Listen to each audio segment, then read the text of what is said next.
Can you hear us, Kevin? Yes, I can. Can you hear me? Thank you. We are good on the Zoom then.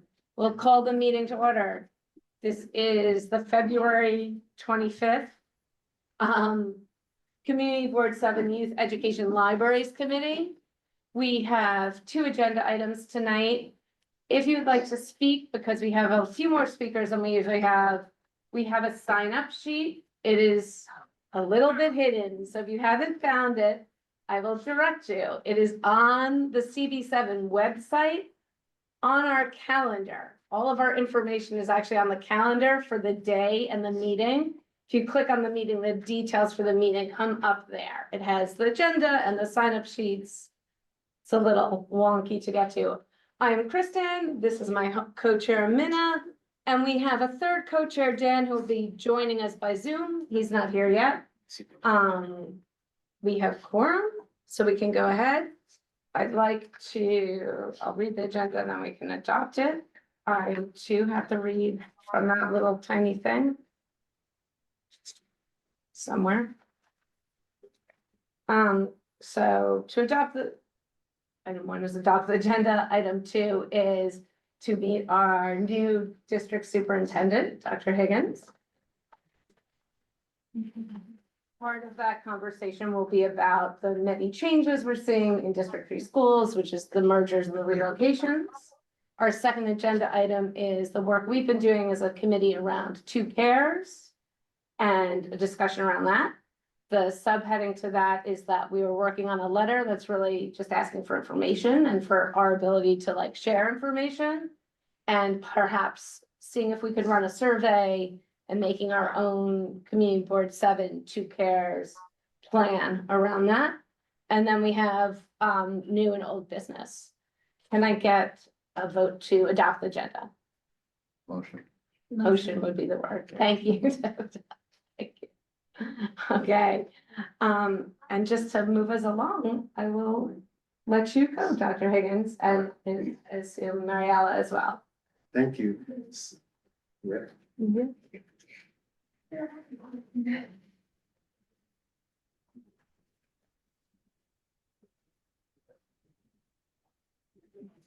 So good evening, everyone. I am Dr. Reggie Higgins, the interim acting superintendent here in District 3.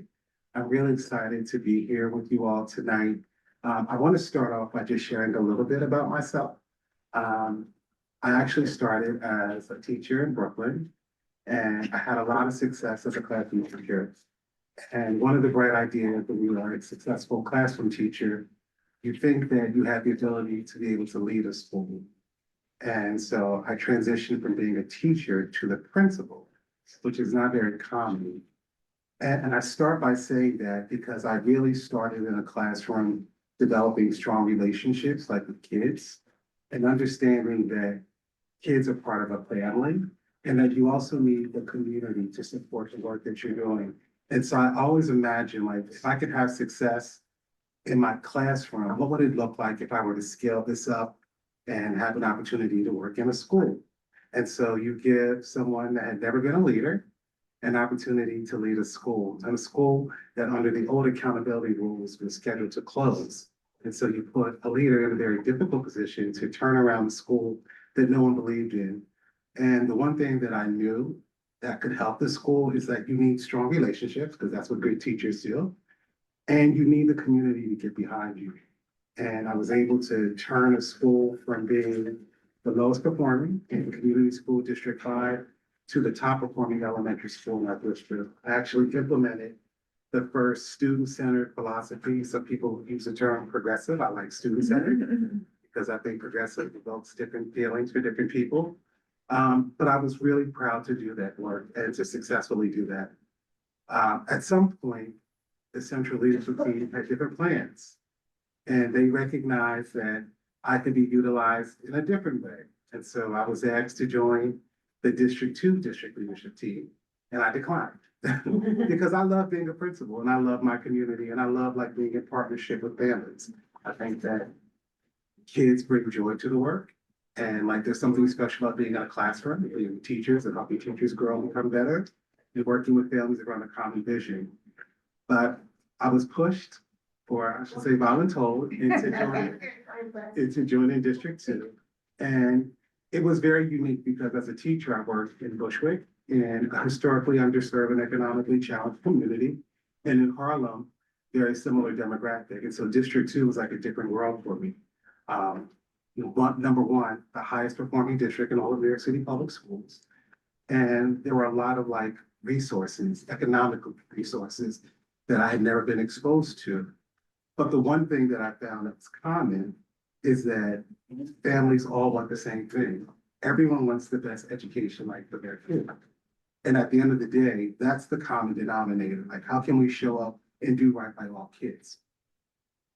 I also learned very quickly that, especially in higher performing schools, that there was this expectation that kids were still being challenged to grow. And I think sometimes people look unfavorably on higher performing schools because they sometimes think that they come in and like parents just want them to just do whatever it is that they're doing. Like, no, parents still want their kids to grow. And they also live in a very complicated city that has a very tricky high school process. And so they want to ensure that kids have opportunities to get to really good high school. And so I say all of that, that in District Two, it taught me a lot. But District Two is not District Three. And District Three for me was home. I lived on 94 in West End for many years before I got a house outside of the city. And I love like District Three, because for me, District Three always felt like what I imagined what the world looked like. It was very diverse, ethnically, socially, economically. And it just felt like the place where like I needed to be. I love my time here on the Upper West Side. So when our chancellor called me on New Year's Eve to be his successor, my mom yelled, because she's like, who are you talking to? It's New Year's Eve. I'm like, it's the chancellor. Did not believe me. I'm like, no, it really is. It's the chancellor. And like, he really wants me to take on this new role. And as soon as he asked me the question, I was like, yes. Because I wanted to, one, come back home, but three, I really believe in the work that District Three has been doing. You can imagine, like, coming into this new role with the things that I'm facing has been a transition. It has been a lot of learning, but what I appreciate is that when I started, and even tonight, the one thing that I want to accomplish in the first 90 days is like really listening deeply, like to the community, and really trying to understand and learn, like what are some of the expectations that families have and want. And then the other piece is, where are the spaces where we can continue to do the work that I think is most important for any district? And like today we met with a group of like leaders, and I said, I want to focus on what matters most. And that's like kids learning. And sometimes I think that that gets lost in like some of the discussions that we're having, and they are very complicated. And I'm not going to lie about that. And like when I first started this journey, the different parent leaders and community leaders that were approaching me, it was all very fast. I'm like, these things are happening very quickly. And I was able to determine that at times the process felt opaque. And so I had to do like a lot of learning about like, how did we get here? And so tonight I will share a little bit about where we are as a district. I know that there will probably still be a lot more questions than I can provide answers to. And that's why I have my deputy superintendent here to help me also fill in the gaps. But I do want to be able to lean into this discussion with all of you, because I think it's important for you to understand where we are as a district. And I have already stated that I want to come back next month, because I think it's more important for me to come back next month, because I want to share the bold vision that I see that we need to have for District 3. I think District 3 has an opportunity to do incredible work, because I believe that there are pockets of our district where kids are succeeding and performing, but I want that to be an experience where every child and every family benefits from what it means to be in a District 3 school. Like, I call it the moral imperative for our district, that all kids need to be able to be proficient readers and writers and to develop math proficiency. Like, that is something that we need to just do a better job of. And right now, across our district, every child has not benefited from that experience. So that is something that I want to really talk with you all next month a little bit more deeply about, because I think that should be the focus of the work of the superintendent. But that being said, we all are here, as I'm sure, and I know that there are a lot of other things that are happening in the district, and I want to hold space. That I know that there are folks that may want to talk about some really complicated issues that happen at the CEC. I'm going to hold space for that. I don't think that this meeting is a place to do that.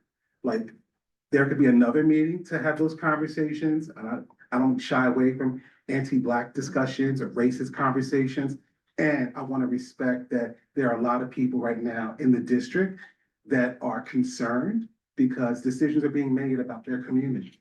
And I started by talking about relationships, and I want to respect the fact that we have people on Zoom and also in the room that want to hear about some of the work that we've been focusing on. So. And I just want to thank you and clarify to the committee that it's really wonderful that you'll come back again and we can speak more broadly about our goals for the district. I personally just have to comment that I'm so heartened to hear that you agree with me that the thing I love and am so proud of in District 3 is that it's a truly diverse district economically and racially, and I think that's what makes it amazing. So I'm glad you recognize that amazingness. Absolutely. So I want to start with this structure. And the reason that I want to start with the structure, if you've heard our chancellor talk about like engagement with the community, I think one of the templates that he used is like when he created a working group structure for the district.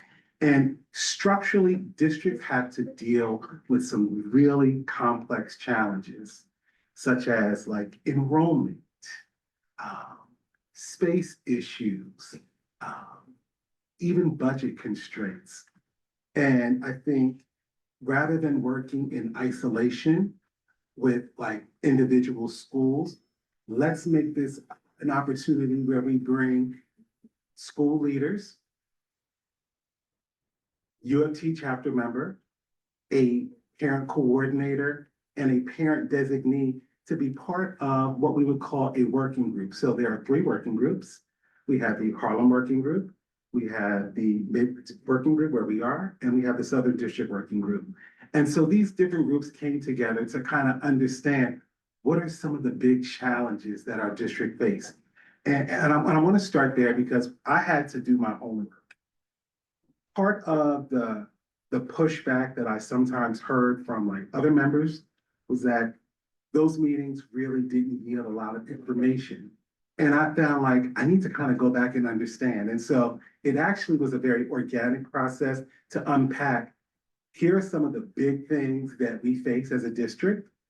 And what was very unique was that my predecessor invited opportunities for the members that you see here to have access to data that we typically don't share for privacy reasons. And so within those meetings, like there was a lot of data that was shared. And the reason that the data was actually shared was to inform thinking. Like if we had issues like with enrollment, if we had issues with space, even if we have issues like with the class size law, like what are some of the things that we need to think about as a group? And really leveraging, like Carmen Farina always said, the answer is in the room. And so really leaning into this idea that how can we tap into who is inside of the room to push thinking to help finding ways that we might address some of these more complex challenges.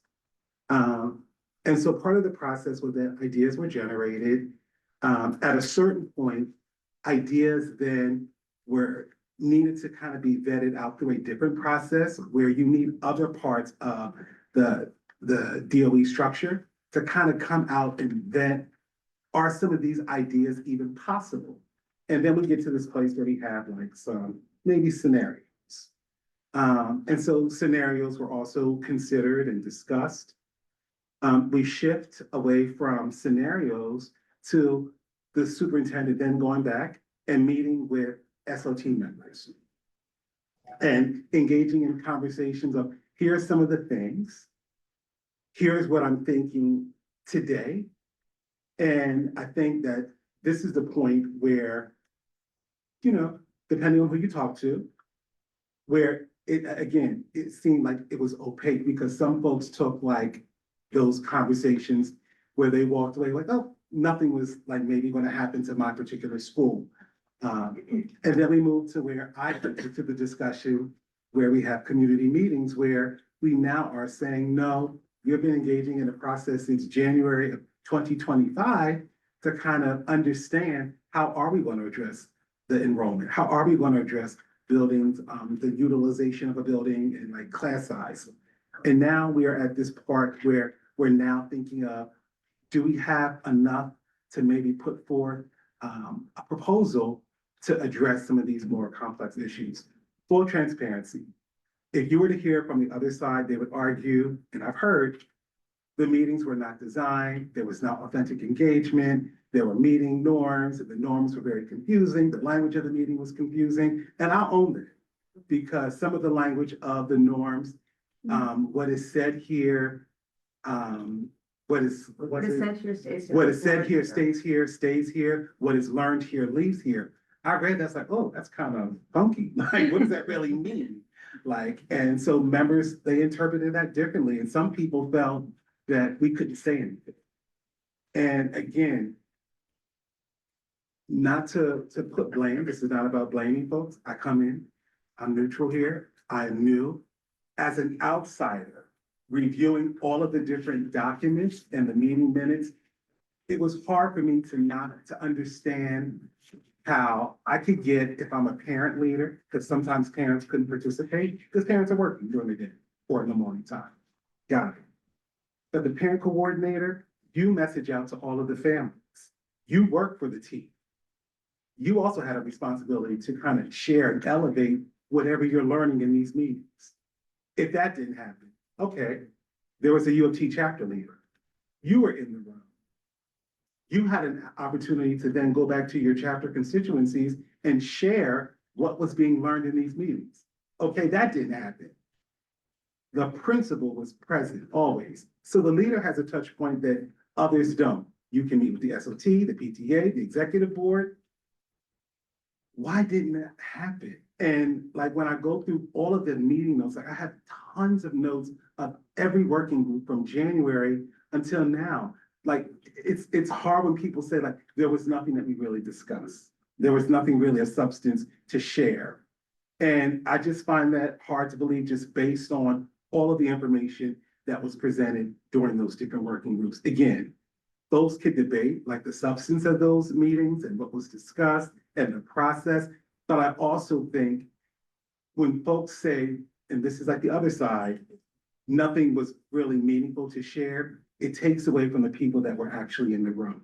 Because there are other people that were part of that process that were like, oh no, you bet.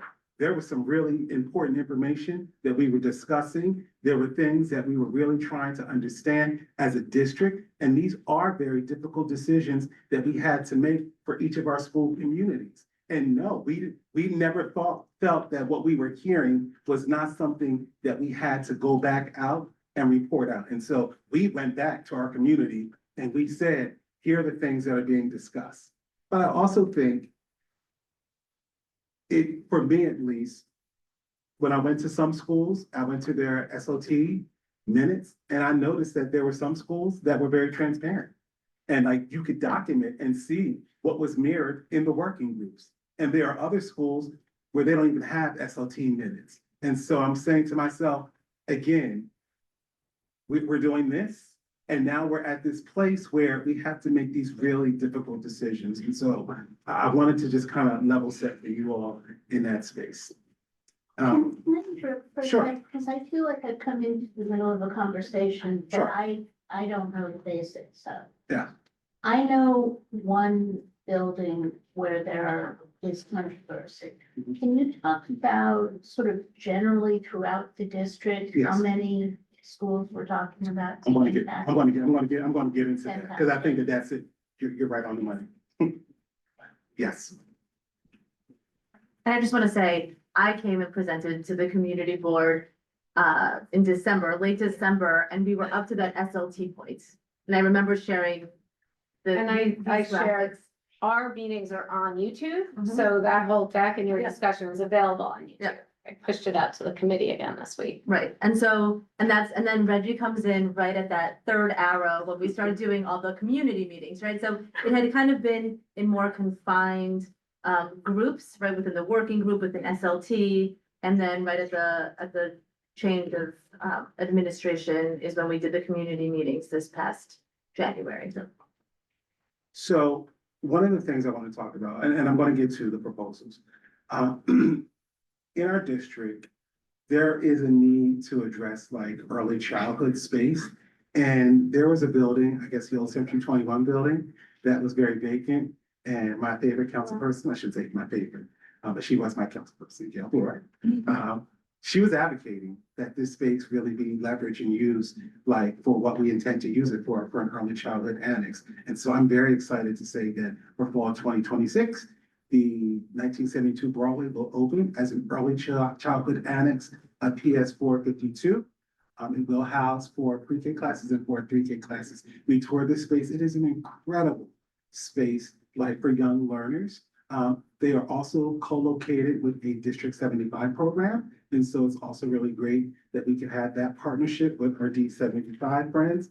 And tomorrow, if anyone is interested, there's still an opportunity at 9:30 and 10 o'clock to tour 452, just to kind of understand like what the space would look like. In And to the- see- in the new new building, space. correct, and to see if it's a good fit for your family. One of the things I love about 1972 Broadway in District 2, I supervise all 9 early childhood centers. And so I have a special fondness for early childhood learning. And so the learning environment is the third teacher in the classroom. And so it's really important that we got this space right for our youngest learners. Just to, we take some credit, we'd like to think in that effort, because we feel like we advocated very strongly. We thought it was very important, but that was an early childhood center. Yes. My question though, before we move on, is Mhm. just because it's an early childhood center, does it sit under the District 3 superintendent, or is it separate because of through the city, it's early All childhood? under me. It's part of 452, so it's under. the Okay, different because it's part of 452, all right. And the 5 classrooms at the District 75 school continue to be available. Right, they will still be there, yes. Okay. Mhm. So I want to get into some of the possible proposals. And one of the things that we talked about was the truncation of PSIS 191 from being a 3K8 to truncating to being a 3K5. And one of the things that, you know, when I started talking about, I had this idea called like the moral imperative. It started when I had to really talk about this school in particular at a community meeting. It is hard for me when I hear people say that it's okay that kids are not learning to read and write. And when you look at the numbers here, like 82% of the kids in that building are not reading and writing at grade level. And this is something that is systemic. And I always like to name and get in front of the folks that say, you know, standardized tests are not valid. They don't mean anything. And in the back of my mind, I go back to an argument that our former chancellor used to make. He said, are you saying that because of who makes up that demographic in that school, that it's okay for that community not to have kids that are proficient? He said, because I promise you, in New York City, if you had different demographics with those numbers, the city would be on fire. Parents would be outraged saying, what are you all doing? How did you allow this to persist for so long? And so when you think about the rationale, under the new accountability rules, they were a TSI school, which is like one level of like really a school that needs a lot of support. This year, they shifted to the most severe classification to a CSI. And so when you think about the why of the school, let's ground it into the historic need that the performance challenges are just overwhelming for that school community. And like, there is something that we need to think about doing differently for that school.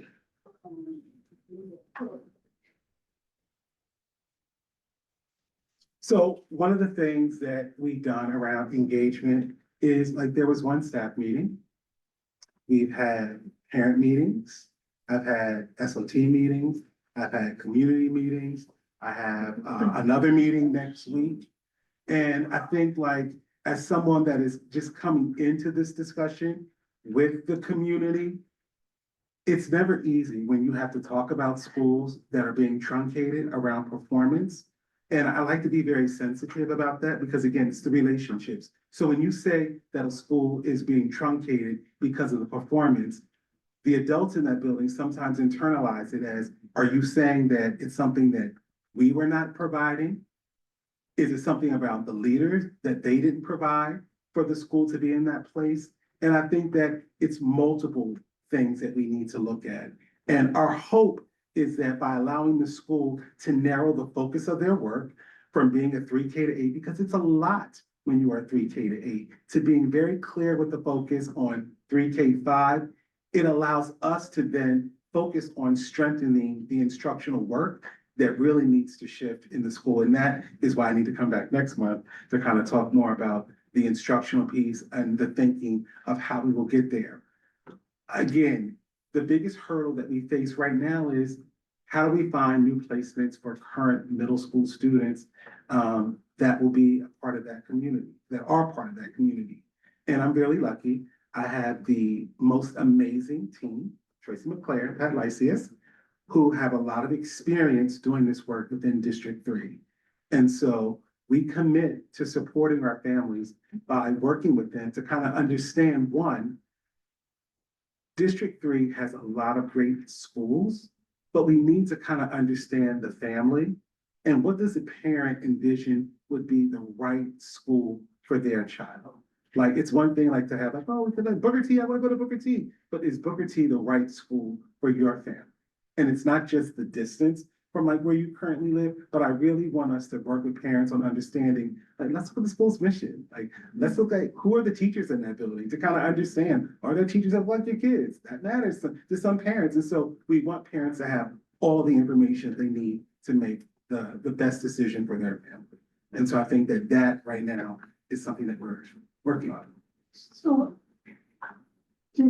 instead of having the kids graduate out, you're just gonna cut it off and Yes. find new places. Correct. We're going to stop students that will be able to like go, they won't have a middle school component. So the middle school will no longer exist and it will only serve grades 3K to 5. We're truncating 6 through 8. And how many kids? So right now, It's like 100, between 120 and 130. and for the, And so the 8th grade will graduate out, where it's really finding new placements if this goes through of the 6th and 7th grade students. and right now there are about 35 current 5th graders, and even up to 35, I think only 15 actually had applied for the school.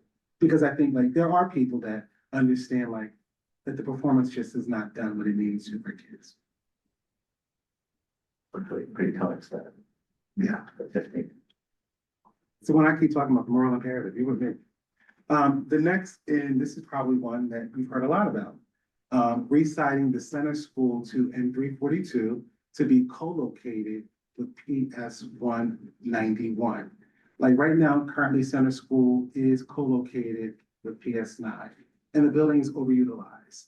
And one of the things, again, when we talk about like those working group structures, like at one of the meetings, it was like explicitly stated like, wow, this building is overutilized. Like, and people knew that something needs to be done. And so what's really important when we talk about the PS9 building and center school, neither school today is able to meet like their class size compliance requirements. And they both need additional space. The unique part about PS9 is that it actually is a zoned elementary school. And so a zoned elementary school will always take priority in terms of space and location over a middle school. And I think that I want to lift that up, but I do want to reiterate this idea that it's just about PS9 not only needing additional space. That's not correct. Like it's not okay for kids at center school to like have to learn in the hallway. Like, I think like outside of it not being okay, it's a fire hazard. And in an emergency, like there are things that we need to be more proactive and responsive to. But that being said, it's another opportunity for us to recognize that you do need additional space. So how many classrooms does Central School currently use in the PS9 building? I believe they have 12. It's 12. And how many are available in PS1? More than 12. I mean, I don't know, they will have more than what they currently have. I don't remember the exact number. I think that part of the way that some of this discussion has been framed has been about the needs of the elementary school.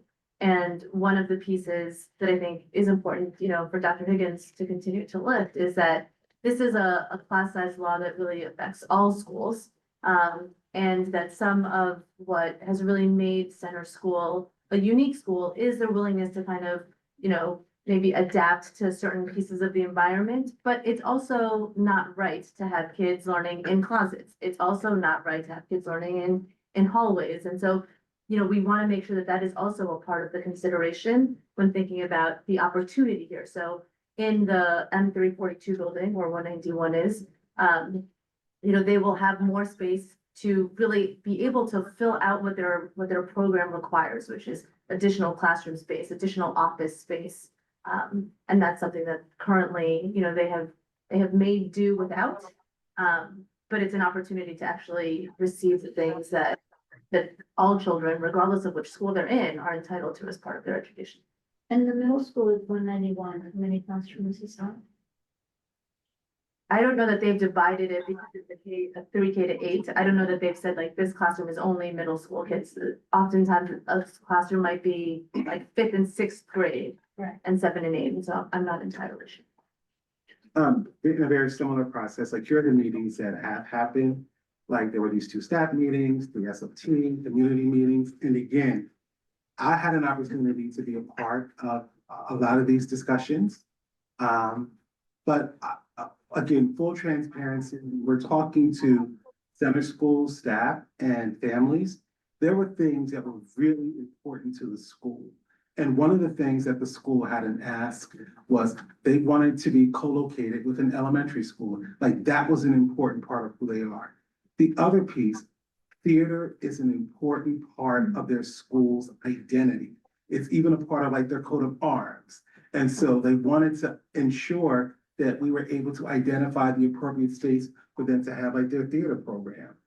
Again, as a person that led like a student-centered program, I always talk about the learning environment being an integral part of that process. I get when they talk about the outdoor space and they lift it up like the outdoor space is an integral part of our school's identity. And so they wanted an outdoor space that was able to fit the entire body. The other thing that came up was this idea around transportation. And I just kind of want to just talk briefly about what we have been able to do. Like, again, I've worked with really great people on the District 3 team. I'm not just saying that because they're in the room. They work really hard to be responsive to, these are real concerns for parents. Parents choose schools because of one, location. They do think about what the distance would look like. And so if we're talking about moving from one part of the district to the southern part, like for a parent whose kid has to take maybe a bus route on West End Avenue, what can we do to support that? But it's bigger than just we're managing up to just center school families. Like I have to think about what's in the best interest of District 3.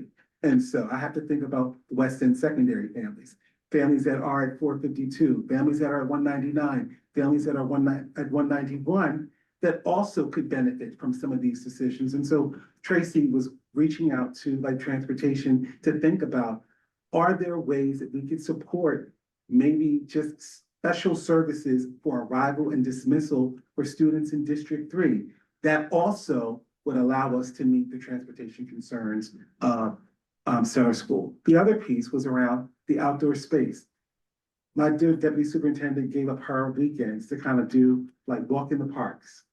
And we actually had meetings where we were going to bring folks to even go to the park. So then we had like this crazy blizzard, so that could happen. To kind of go and tour to understand, is this something that could support what you need?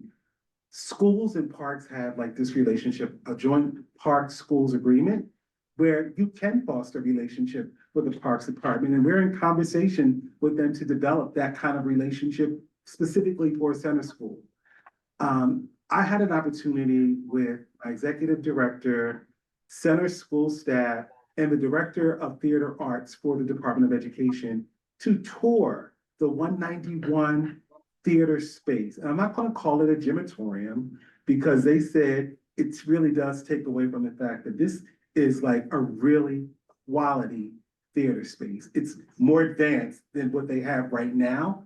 And the biggest challenge that they were able to lift up is that they really couldn't get all of their school and families inside of the space. I think currently they're in a building where they could host with 400, and within this theater space, it could host 344. I mean, and we also, again, not trying to validate people's thoughts and feelings. They were like, so we want other folks to come in and see if we could build in the capacity for seating. So we have folks coming back to build out the seating capacity, because again, difficult decisions that as a district we have to address. Like, I can't ignore these things and going away. And the opportunity to be co-located with an elementary school, we did that by them being co-located with 191. So moving on to the gradually truncating the middle school grades of Manhattan School for Children so that it only serves K-5. And I wish this was different language, because I think about the truncation is getting rid of like their current middle school.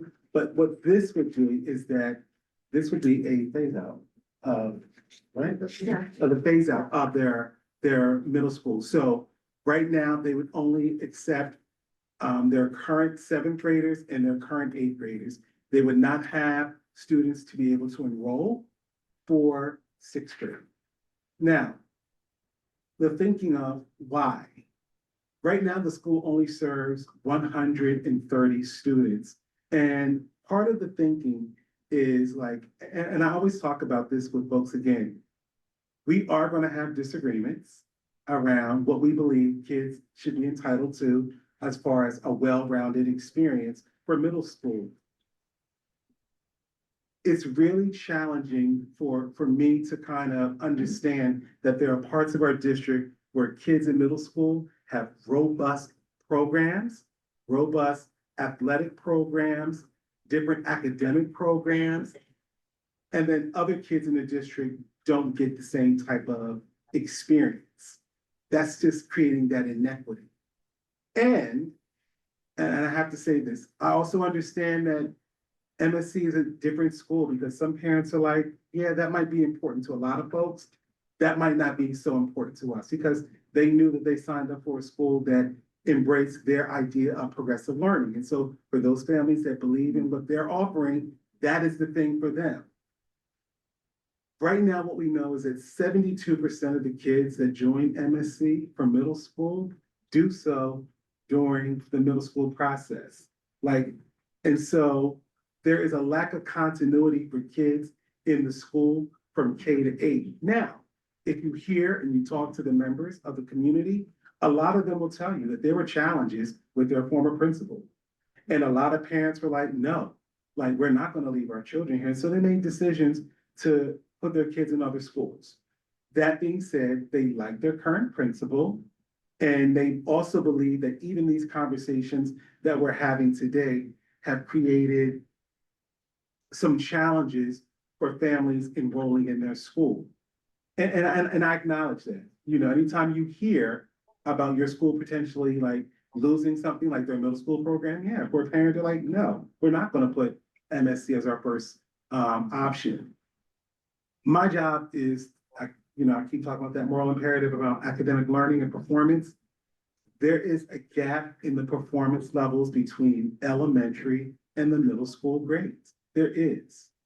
And one of the things that I have done, when I was at 191, and it was not easy. Like, and when I think about it, I was very passionate and, animated because this is this is not great for kids. Kids are not learning. How are we okay with this? And I'm like trying to get them to understand, like if I had hair, I would like pull my hair out because I'm like, this is not right. And in all honesty, people ask me, what is the hardest part of your job? The part where people can try to convince me that it's all right for kids not to learn. And so I had to, again, go and use different data points. So I don't just look at state test scores. I also look at what's happening with your kids' screener levels. Like it's the lowest level temperature check to see how your kids are performing around their reading and their math readiness. And even that shows that there are these gaps in learning. And when you look at who are those kids, it are kids who are historically marginalized, kids with IEPs, multilingual learners, Latinx children, and Black children. And I'm saying to myself, how is this okay in 2026? I need somebody to sit and tell me it is okay for a kid that looks like me not to be able to develop the reading skills. Convince me. Tell little Reggie, it's okay. You'll never need to learn how to read, but we're going to make sure you have all these other wonderful things. I'm not buying it. And so I'm going to stand and fight and push back and let people know, like, if you want to join and work with me, that's why I come back next month and hear the instructional vision. Let's fight and say how you can support me in strengthening that work. But what I'm not going to do is to ignore that there are large numbers of children not learning while I'm the superintendent. I can't participate in that. Another piece here. That building has 3 schools. Right now, today, the schools cannot meet the class size law.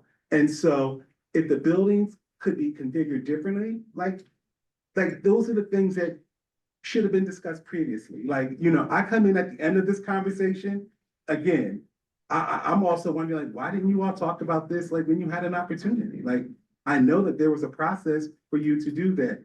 So I think, like, when folks say that, no, we didn't know about this, I don't know. So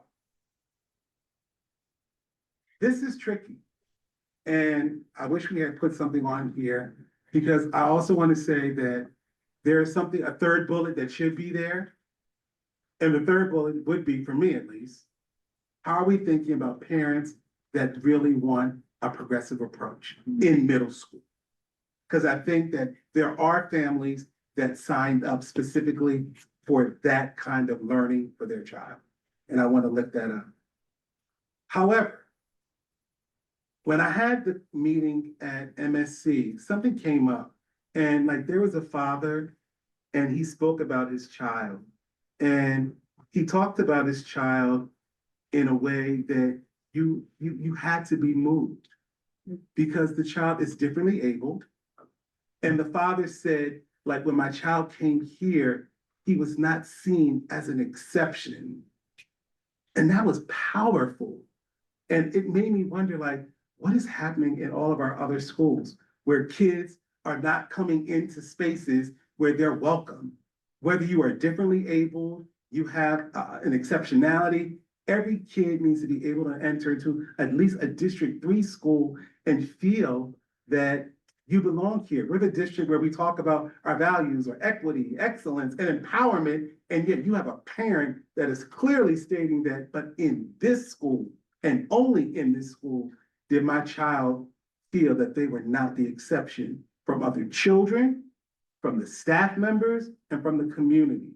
And so what that does, it forces me to understand where is the thinking and the thoughtfulness being provided to supporting kids and families that have children with different learning needs. And so that is something that we are addressing. Like my team, I said, after that meeting, I'm like, you got to work on this. We work in one of the largest school systems, and you mean to tell me with all the smart people in our system, we can't figure this out? I'm not buying it. Figure it out. The other piece is accessibility. And right now in District 3, we have our building, the Joan of Arc building, and 452. And so, and I'm sorry, 191, and the Joan of Arc building. And so what options are we thinking about for kids that require accessible buildings? And that is something that we have to address. So you're cutting 250 middle school seats by truncating these programs. Is there a place where you're gonna show us growth in middle school seats? So one of the things, I'll talk about that. We have And more let to me, cut. let me, No, there's no, more, we're yeah, almost- there's yeah. more. So we have another proposal. And this is to gradually also phase out Community Action School. And the thinking behind Community Action School is like, one, dealing with their enrollment challenges. And one of the problems of like low enrollment are that, again, in such a robust district, kids don't benefit because they're unable to really offer all of the different arts and foreign language offerings that you would get in a traditional middle school. The biggest piece here is the academic performance, and this is hard for me to talk about. Like, and I always say publicly, CAS is a school that I have a lot of fondness for. It reminds me a lot of the school that I led because the teachers and the staff that work there, they're very intentional with who they work with in their building. They understand that they serve a historically underserved, economically challenging community that other folks don't even want to work with for a lot of reasons. But that's not the thinking of CAS. And so they are making what we would call cohort performance. But when you examine the amount of performance that they're making, as I said, like, I can't ever normalize this idea that performance doesn't matter. And so I also have to weigh, like, at what point are we saying that if we get to a place as a society where academic performance is not important, then maybe like these conversations don't need to happen. But I don't think that we're ever going to get to a place where families in the community say that we don't want kids to be successful, because these are the kids that we want to take care of us when we get older, and they need certain capacities and skill sets in order to be able to do that. So the academic piece is something that we have to look at. And again, what CAS also forced me to do was not only just looking at state test scores, I also had to look at like other data, like as their screener data. They are co-located in the Joan of Arc building. And again, this is another school that is unable to meet the class size law. And to the point that you raised, like, so if you are closing like a lot of these different middle schools, we also have a very popular middle school that is also co-located in this building. And unfortunately, they would love to grow, but they can't because of the other schools. And so it would really be exciting if we were really allowed to offer families that really want to go to like Lafayette Academy and really be a part of their community within our district. The other piece is that Lafayette Academy is also willing to take on the difficult work of creating more inclusive spaces for differently abled kids.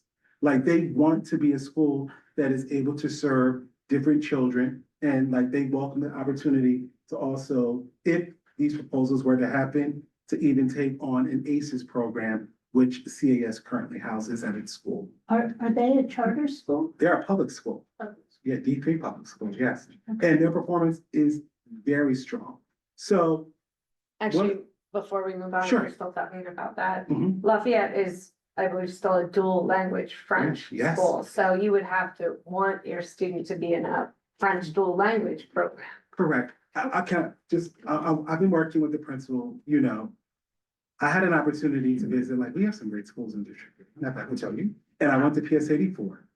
And they have like this incredible French DL program. And they are going through the process of becoming an IB school, I believe at the end of March, where they're going to come up for authorization, which is incredible. What happens when they leave elementary school? Like, they have this amazing PYP program, and then what? And so what I've been working with the Lafayette principal is, you are also engaged in becoming an IB MYP program. I would love for there to be continuity in our district where families could start at PS 84, then they could articulate and go to Lafayette Academy through the MYP program. And then we also have a school, Mock Hall 2, which will be an IB DP program. And when I was in District 2, one of the hottest schools was a Clinton school, because parents understand that if my kid graduates from an IB with a DP program, that my kid has enough college credits to start a CUNY school as a sophomore. And so the vision that I have is how can we ensure that in District 3, we are creating similar opportunities for our kids and families. And so I need Lafayette Academy to be like a natural pipeline for 84 to Lafayette Academy. Now, to the point that you raised, you're right. In full transparency, there are parents that might say like, you know what? I don't think that I want my kid to be a part of a French DL program. But that's the beauty of a district that has other opportunities. Like there are other great middle schools that might be a better fit. And I think that's where Tracy and the team are willing to kind of sit and meet with folks to kind of understand like, what is it that you do think you need for your family? But I do think that it would really be great. Like, I love the fact that we offer like these robust DL programs like within our district. And can I just say? Sure. And Lafayette has 3 classes on a grade, and one of their classes is a dual language class. The other 2 classes are not dual language, though they get French as a foreign language class. So, not every student who goes into Lafayette, has to Pursue dual pursue dual language. I think the other piece is right now we have 14 schools that serve middle school grades. Like that is a lot of middle school options and a lot of middle school seats. So to the question before about like, are there space, like if we're reducing the number of middle school seats, like are there still enough seats? There are enough seats. I mean, part of it is that 14 schools is a lot of schools, and some of this is whether it's reducing the number of seats in a K-8 or whether it's reducing, the full middle school. There are enough spaces without those seats. So as a parent who went through the process of middle school choice, I don't think Lafayette Academy existed then, but it was more stressful than any other school experience I've gone through. It was more stressful than high school, it was more stressful than college, and there were fewer choices. And, I just want to put that out there, They- because you have to. They No. brought the high school to a higher level of stress now. He's right. I mean, and that should There be were like, choices in high Yeah. school. There But were also only to back up choices. while we're on that, what is the enrollment? Because when many schools, or at least a handful of schools that were always high demand, were over enrolled then, right? So, but enrollment across the district has changed. So what's the overall space? I spent many years talking about that there was space in D3 middle schools, just not in the 3 everybody was talking about. yeah, I mean, I think that there are places like even today, like some of the more sought after schools will continue to have like these challenges. And I think that's why we are working with the schools to imagine how can we become compliant. I think that there are some schools where the leaders are able, even in co-located spaces, were able internally among themselves to figure out some of these decisions. And in other buildings, like, and I'll give you an example, like the schools that we're talking about, that didn't happen. Like, there was a lot of conflict within the building to be able to resolve it. And so when you're unable to, that's where you need the superintendent and the superintendent's team to kind of step in and to offer some sort of process to figure out a solution. I don't want to like, not, so for Community Action School, one of the things that came up is like, what will happen to the ACES program? And it is a very specialized program. We met with the central team today and the families in that program on a special call to kind of help them understand that the classes for like their current 6th graders and their current 7th graders, that class will still exist. The teacher was absolutely lovely. And she was like the best example of what I love about like really great teachers. She was like, I just really care about my kids and my families. I want to make sure that there is this continuity of care, and like whatever I could do to support whatever transition is happening, I want to be there to support. We also had to identify like another school. And so Lafayette also shared that they would be willing to take on the ACES program. And so for fall 26, if the proposals were to move forward, that they would include an ACES program within their school. Right, So this is just some of the technical pieces. So the A190 is the chancellor's regulations, that governs what this process really looks like. And so that initial graphic that kind of showed all of the pre-work that kind of has happened that gets us to where we are today. And the A190 regulation is like what governs any kinds of these building structural changes. So the first piece, if this moves forward, the first real piece of this is that the DOE will publish an educational impact statement in EIS. They would have to do so by the end of next week, by March 6th, because it has to be 6 months before the start of the school year. So they will publish this document. It's usually, I don't know, between 8 and 12 pages long. And it kind of goes through the proposed changes, what would be the impacts to all of the various communities, school communities that are mentioned. Afterwards, there will be a joint public hearing. And this is somewhere between 30 and 45 days after the EIS is issued. And so a joint public hearing is online. It's another opportunity for community members, families, students, staff members to kind of weigh in on their thoughts, ask some questions about the proposal. And, it's virtual, usually everyone gets like 2 minutes, you get to have your say. And then the DOE publishes this public comment analysis, which is really like to show that they have really weighed and heard everything that was said in the joint public hearing, answer some additional questions, and all of that is released. And then there is the PEP vote. And that is by the panel of education policy to see if the proposal is approved or not approved for implementation of fall of 26. And there's a different EIS for each proposal? Correct. Yes, So that's it. okay, before we go to public Yeah. comment, I want to see if there are questions from the committee members, either in person or online. Online. So at the end of this proposal, the set of proposals, will there be the same number of middle school seats as there are today, or are we losing some? We will lose seats. Because yes, Because we have an excess of seats. And so there will still be an excess of seats. I can't remember the number, but, we're not gonna make it so tight that, there isn't any kind of wiggle room. But we have had, because of the drop in enrollment over time, that has really caused this bubble. The other piece to think about, I said that there were 14 schools that have middle school grades. And of course, we also happen to have Booker T, which is a very large school, which takes up, a huge portion of the available seats. And so then if you really think about the remaining 13 schools that have middle school seats, I mean, that is part of what drives the low enrollment in a lot of the other pockets, right? So we know that there are a handful of very sought after schools with a lot of applicants.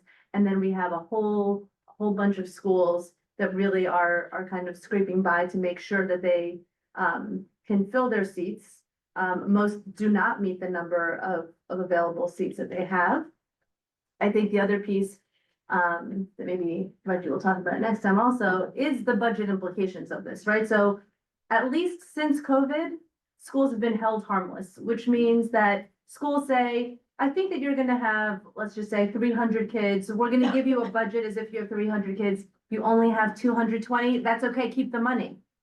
And that is part of what is, an untenable fiscal situation. And it has been the case at least since COVID. And so now, we are 6 years out of 2020. It is really turned into something that is very difficult to rein back in.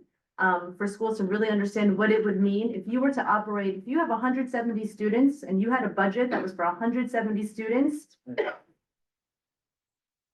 I mean, we haven't even really we can describe, and we have described some of the effects of having low enrollment, but we haven't even felt the full effect because of this whole harmless policy. But it used to be that if a school is given a budget for 300, turns out you only have 220, in the middle of the year, the city claws back the money because you don't have all the students that we just gave you money for. And that hasn't happened in a long time. And I think we have all heard all of the things that is happening with the city budget, and I think that we're really in a very precarious time when we start thinking about enrollment and budget implications for student learning. In a lot of ways, I think that this is, a very responsible way to ensure that the learning experiences of students is not the piece that suffers because of, the math of school budgets.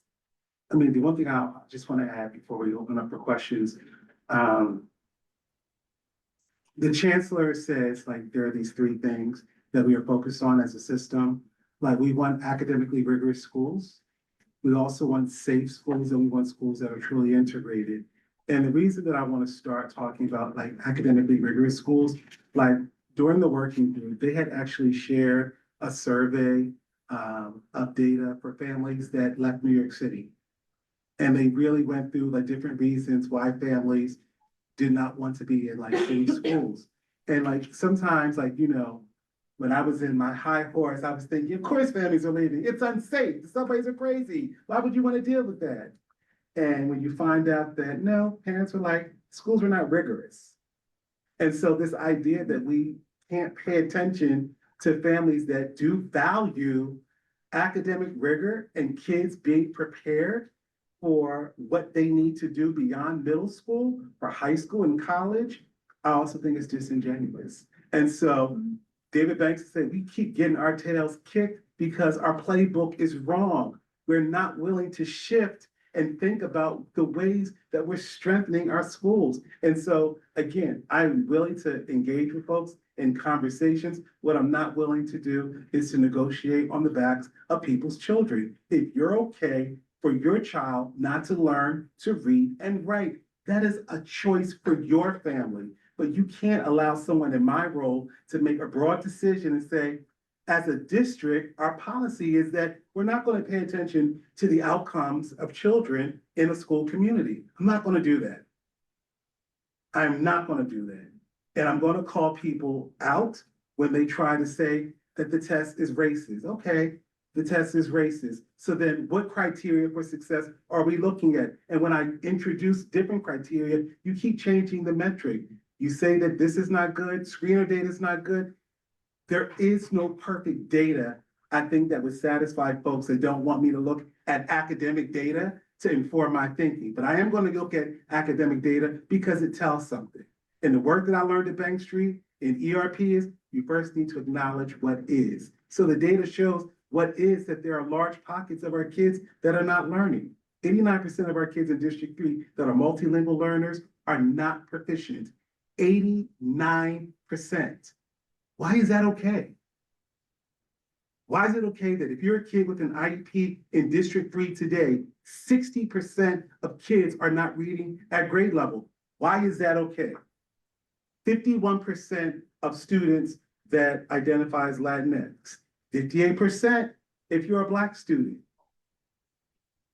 It's not okay. And for other ethnic groups, 87%, 88%. And when I push principals about, but what about that 13% for those families? And they're like, what do you mean? What do you say to the 13% of your white families that are not proficient? That it's okay that their children are not learning? Because when I was in District 2, the one thing that they would do, they would call us out. My child needs to go to middle school.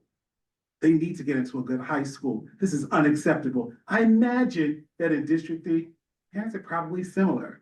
Like, this is not acceptable. So if it's not acceptable for one group, it's not acceptable for any group. And so when the chancellor talks about academic rigor, I'm your man. I'm there. I'm with you. You don't have to convince me.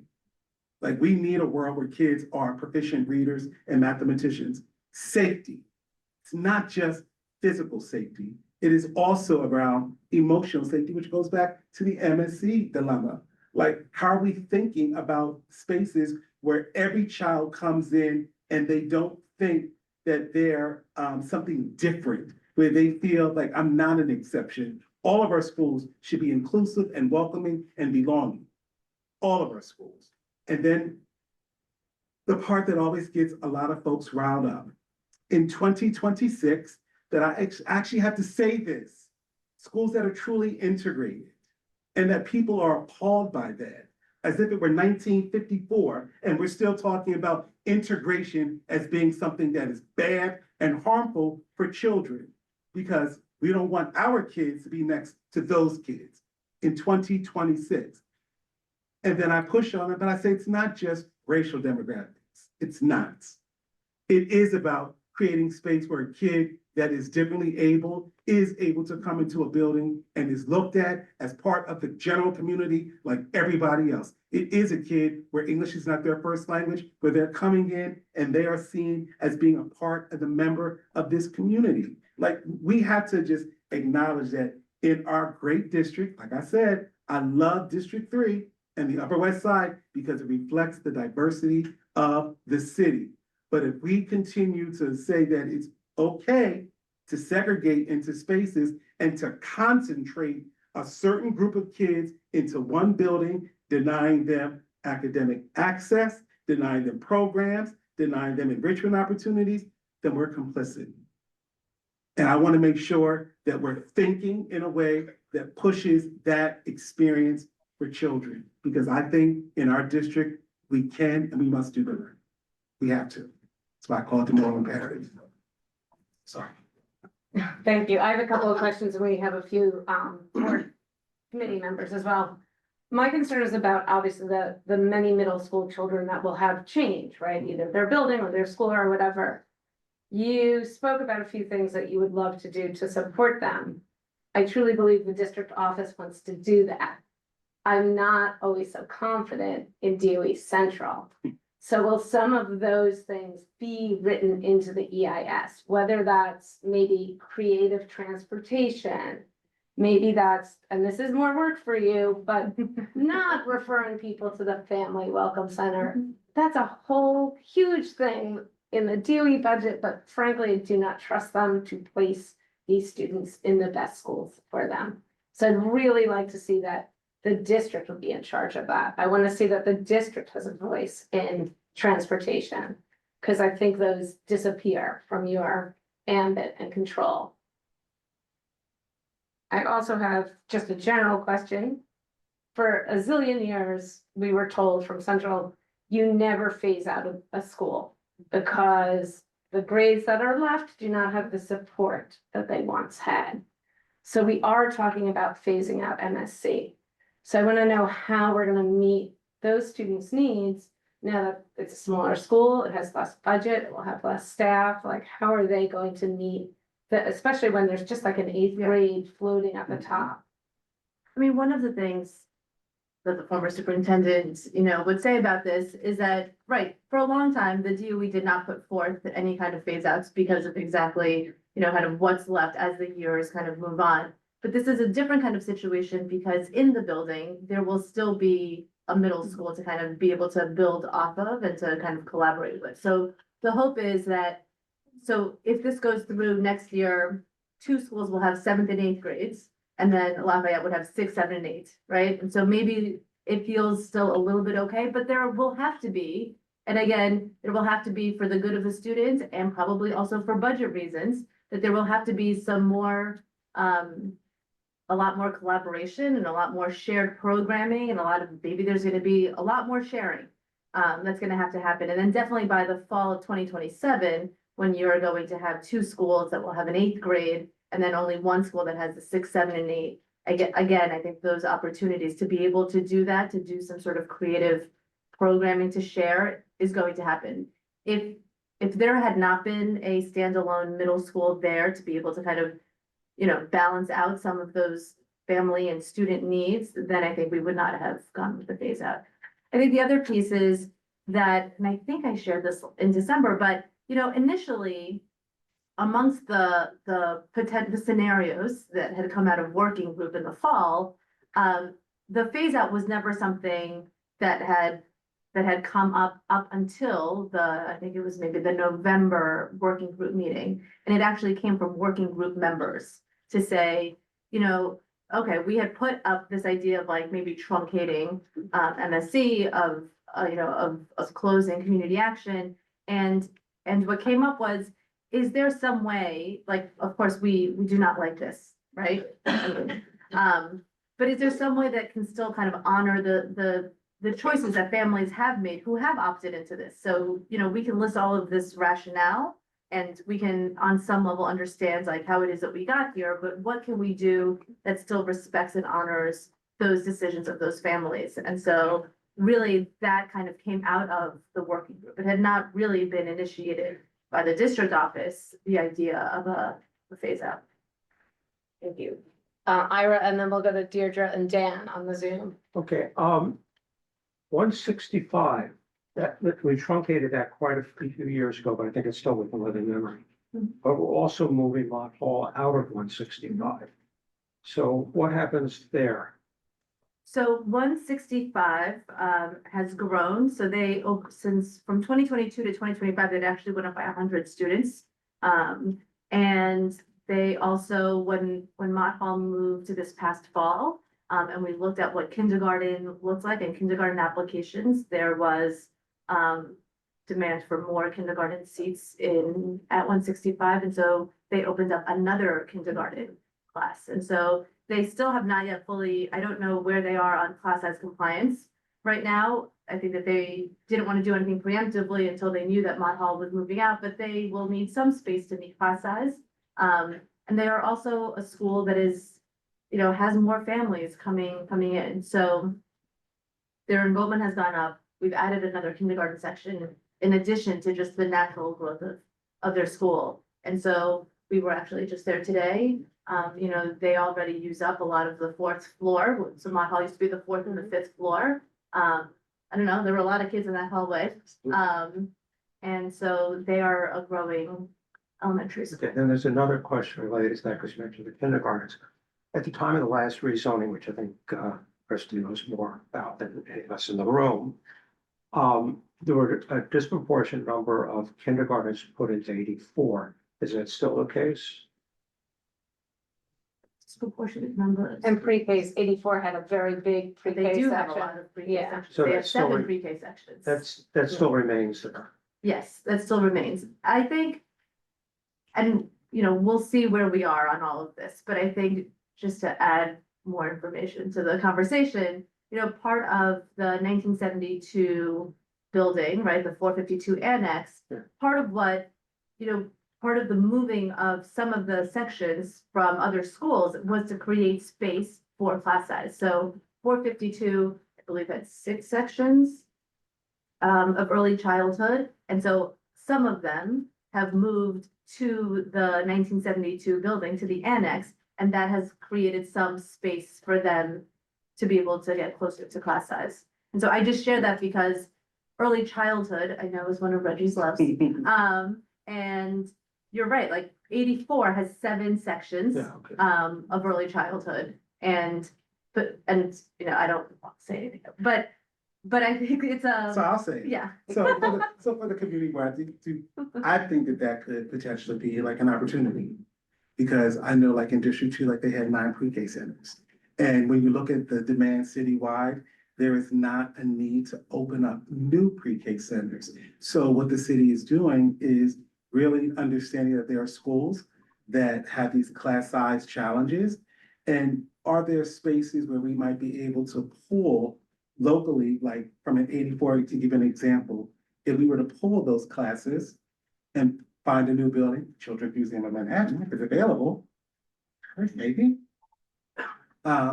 With the right folks behind something like that, to say, are there other schools that have similar challenges?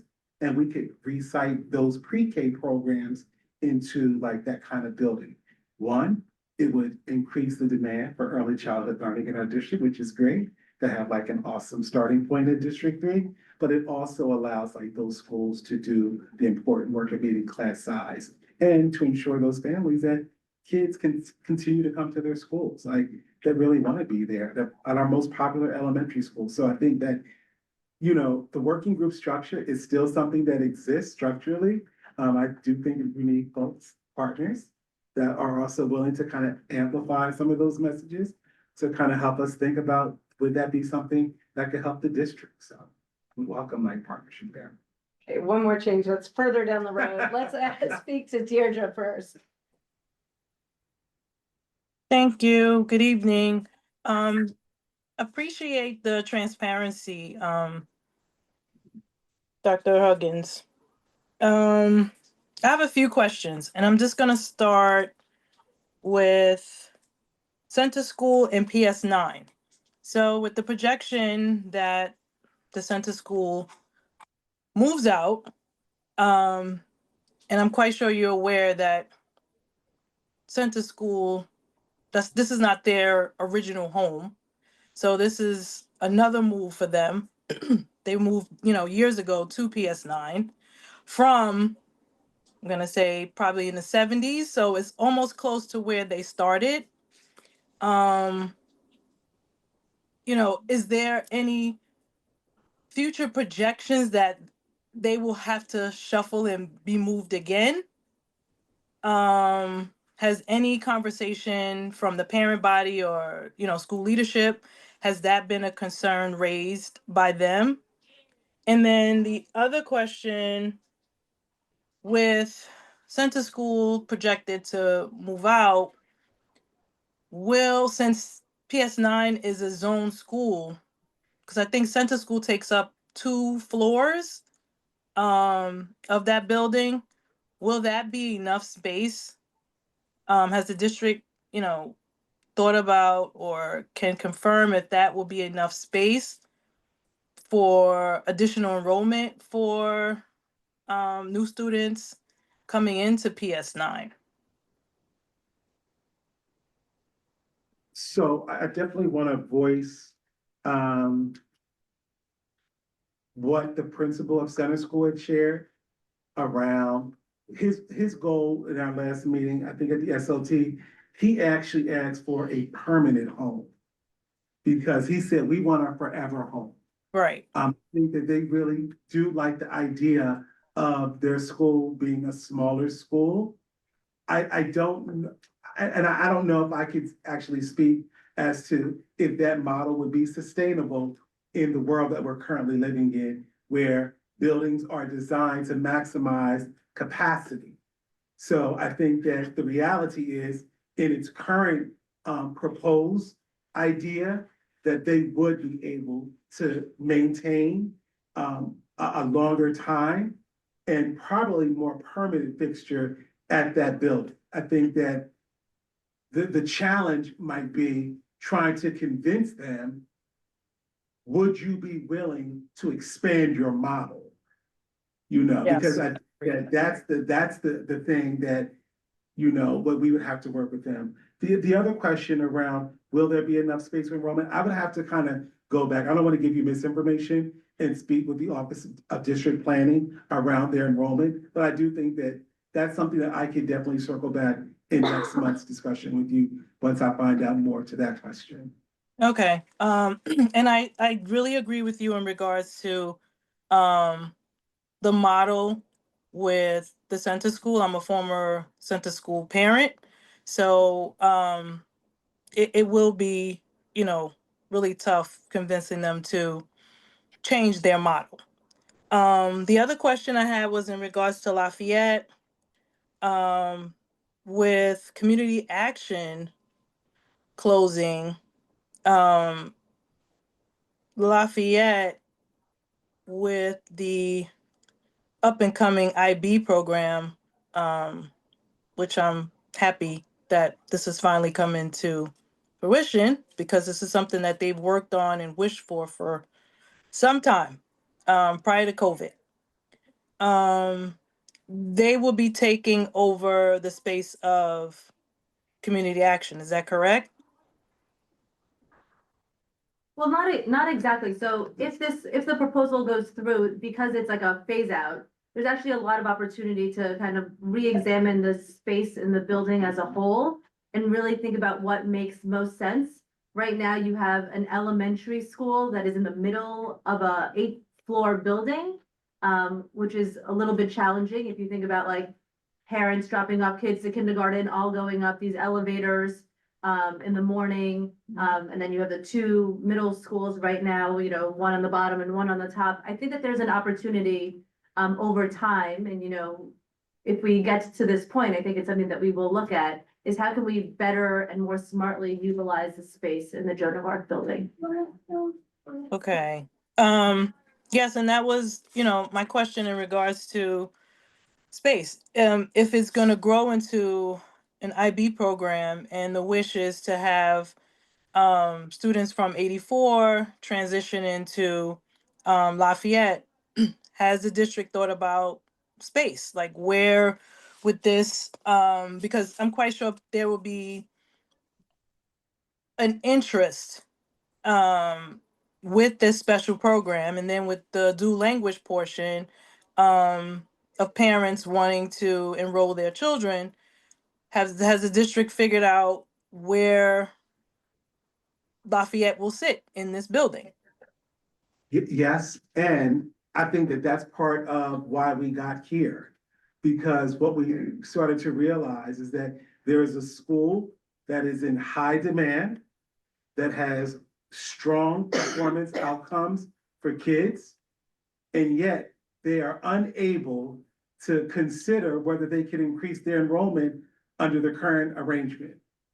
And so the thinking is, if we make some of these hard decisions, and I'm not saying any of this is easy, it's really challenging, that it would allow a school like Lafayette that has a lot of demand to be able to accommodate the level of interest for their community. And so that was our thinking. So we hope to be able to do that.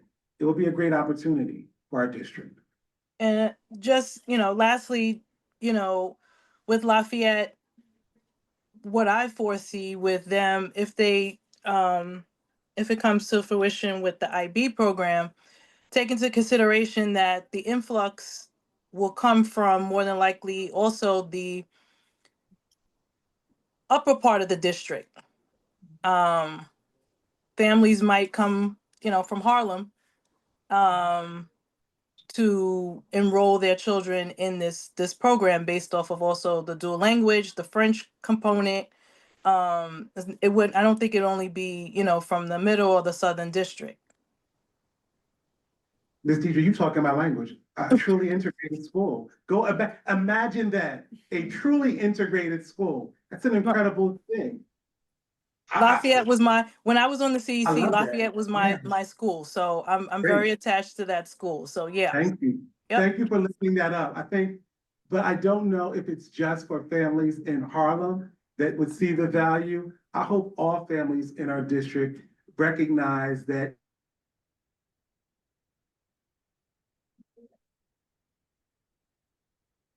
New York inspired, so I'll invite Mariella to come back with the team, and a portrait of a graduate. Like, there are these new requirements, like for children, that they have to meet for high school.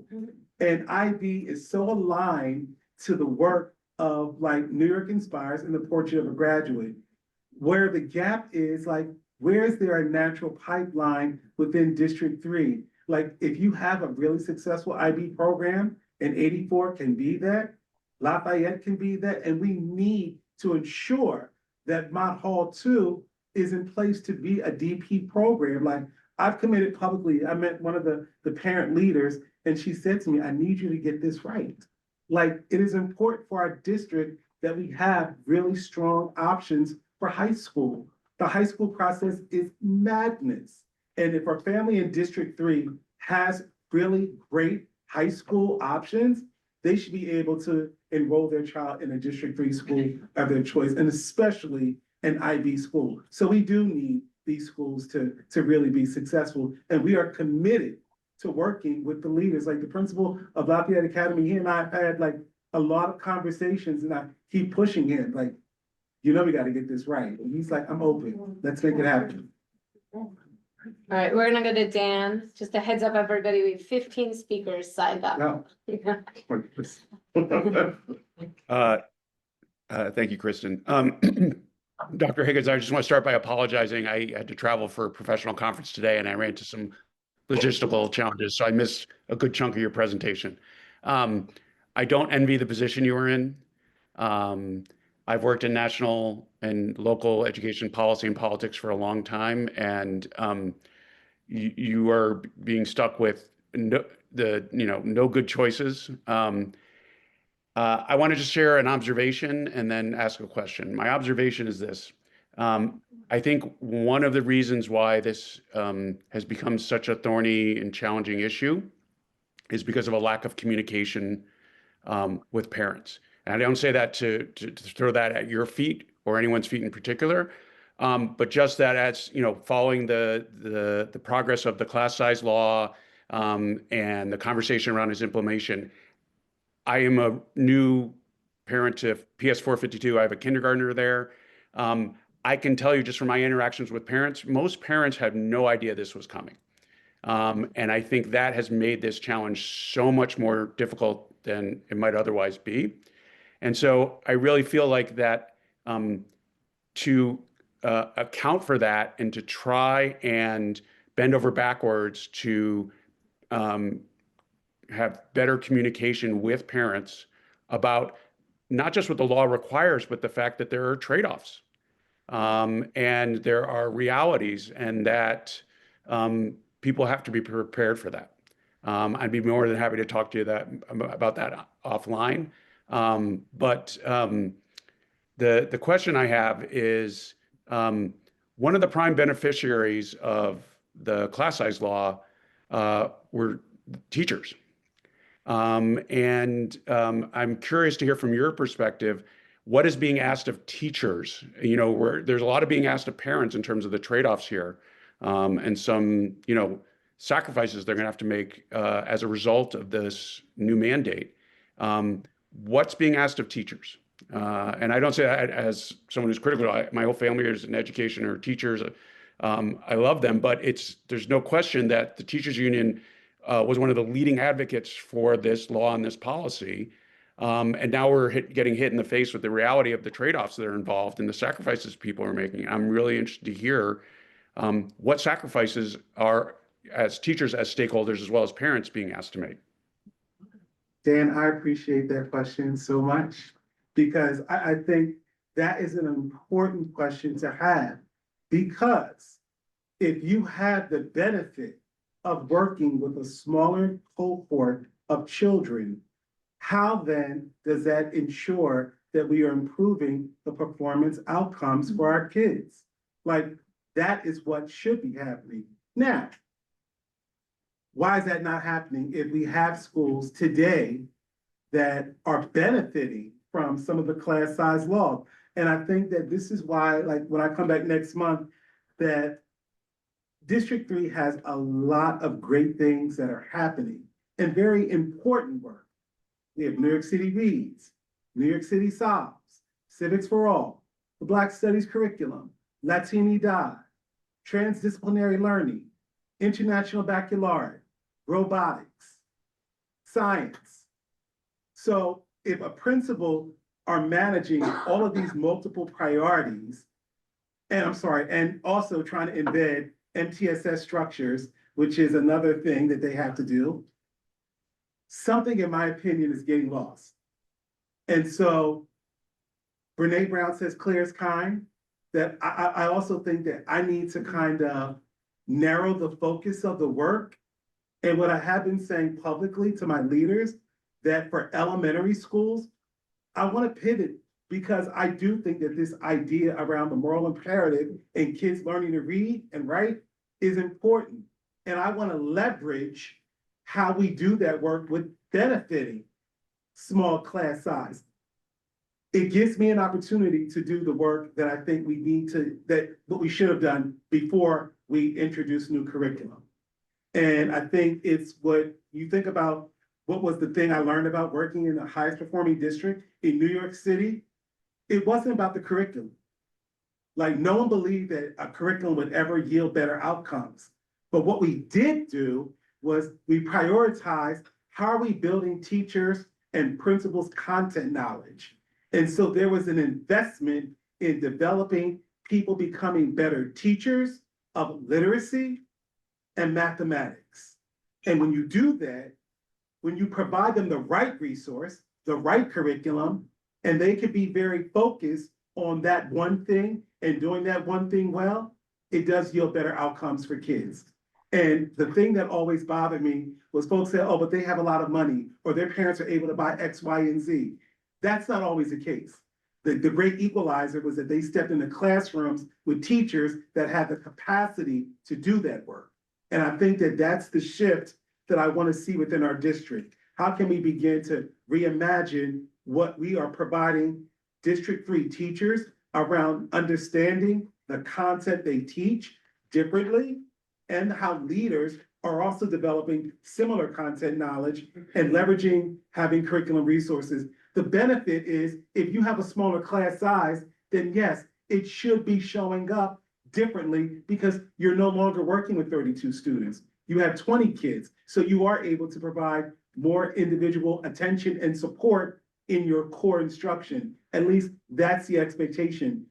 That's why I think that I need to at least present an opportunity for leaders to have a different kind of vision that is more narrow. Like, I'm not saying that some of the work we're abandoning, but I want us to reimagine what the focus of the work is for the future. And I think that we could do what you're talking about. How are we leveraging class size? I don't know if all these multiple priorities allows leaders to do that to the best of their ability. And what I will say, the leaders in District 3 have tried their best to do that.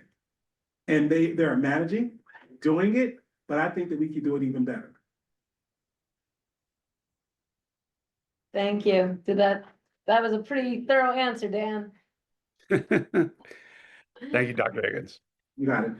I would like to get a public comment because, as I mentioned, we have 15 people signed up, so that's a lot. So we are actually gonna time it. We don't always, but to get through it all, it will be a 2-minute time limit. I'm gonna ask one of the committee members to do the timing for me. When you speak, our mics are these cute owls. You don't have to talk right into it, but if you're in the back there, maybe stand up here, like kind of by this pillar. It will probably hear you better.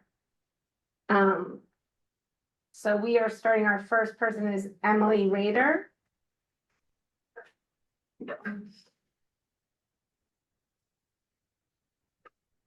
Oh, and if you're on Zoom, we have 4 people on Zoom. We'll promote you. You're a little further down the list, just by luck.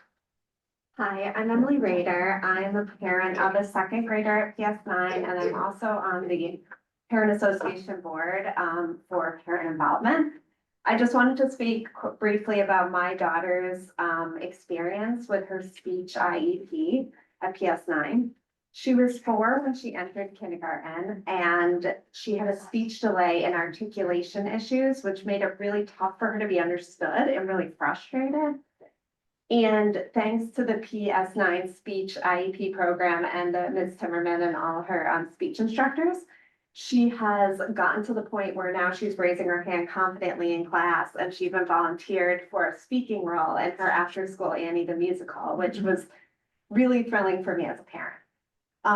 The reason that her speech was able to progress so much is because she had a really warm relationship with her providers and also some small group instruction with classmates. So she really felt like she wasn't being taken out of the classroom to be doing this special thing. It felt like she was like playing games and interacting with other students with IEPs. When she went into 1st grade, their speech room was turned into a 1st grade class. So she came home and told me, Mom, I'm actually doing 1st grade in my speech room. And because Principal Stephanie has kept us all abreast on what PS9 has been doing to try to meet the class size requirement laws, like I did realize that that was one of the creative solutions PS9 employed to make more space available. So the parents pitched in and made a library for that new 1st grade classroom. The library became for all the students became a mixed use space. The providers combined offices, like they've really done a lot of things to try to make that space. And I do feel that like my daughter still has 26 kids in her class, and her teacher does the best she can, and she's an amazing instructor, and my daughter's made a lot of progress. But I do think that seeing those lower class sizes in effect would make such a big difference with like the teacher's ability to like help students with IEPs, students without IEPs, and really give everyone attention. So I do think that, and I'm concerned that if we have to make other, if we have this process drags on and we have to continue to make creative solutions, that my daughter might have to do her speech in the hallways or in the stairwells, or even lose some of the things that make PS9 a really special elementary school, like our music program and our art program in our libraries. We're over 2 minutes, Emily, so. Yeah, so I'm just really hoping that these changes can be effective to just like positively help the most vulnerable kids with IEPs in our community. Thank you, thanks, sorry. Good, thank you. And the next speaker is Jennifer. Hi, my name is Jennifer Bremner. Thank you for listening to us today. I'm a second grade parent at PS9 and also the co-president of the PS9 Parents Association. Honestly, the division in our district community over the last few months around class size and space has been really genuinely disheartening. We all want what's best for our kids, but continuing to delay will only deepen that division and fail to protect them. This conversation is not new. The law passed in 2022. Our community has spent nearly 2 years discussing class size compliance in many of the forums that Dr. Higgins talked about. Real compromises were explored in good faith, but the reality is that things have not changed or progressed. There's no new building coming. There's no new space that's going to become available. The options we have are the options we have, and we need to do what's best for them. At PS9, second grade classes are already at 26 or 27 students versus the 20 that the class size law will get us to. My daughter takes spelling tests or does small class group work in the hallways because there isn't enough room in the classrooms. Some children are having PE or receive PT services in hallways. This is not hypothetical. This is happening today at PS9 on 84th Street. In first grade, my daughter was in an ICT class of 26 students, half of whom had IEPs. Within weeks, I began getting frequent calls about meltdowns and behavior I'd never seen before. Multiple educators and child therapists ultimately told me the same thing, that this wasn't a problem with my child, it was an environmental failure. She talked about it being chaotic, noisy, she couldn't be heard, she felt invisible in the classroom because it was overcrowded. That year mattered. She was 6, she was supposed to be learning to read, do fundamental math. And it's not recoverable. This year, she's in 26 students again, but it's a calmer environment. She's thriving, same child, different environment. The outcomes we're seeing are not unpredictable. They are the foreseeable result of overcrowded classrooms in a building with no available space. I'm asking all of you for your support as we ask the district and PEP to support this proposal. Thank you, Jennifer. And our next speaker is Josh Weinberger.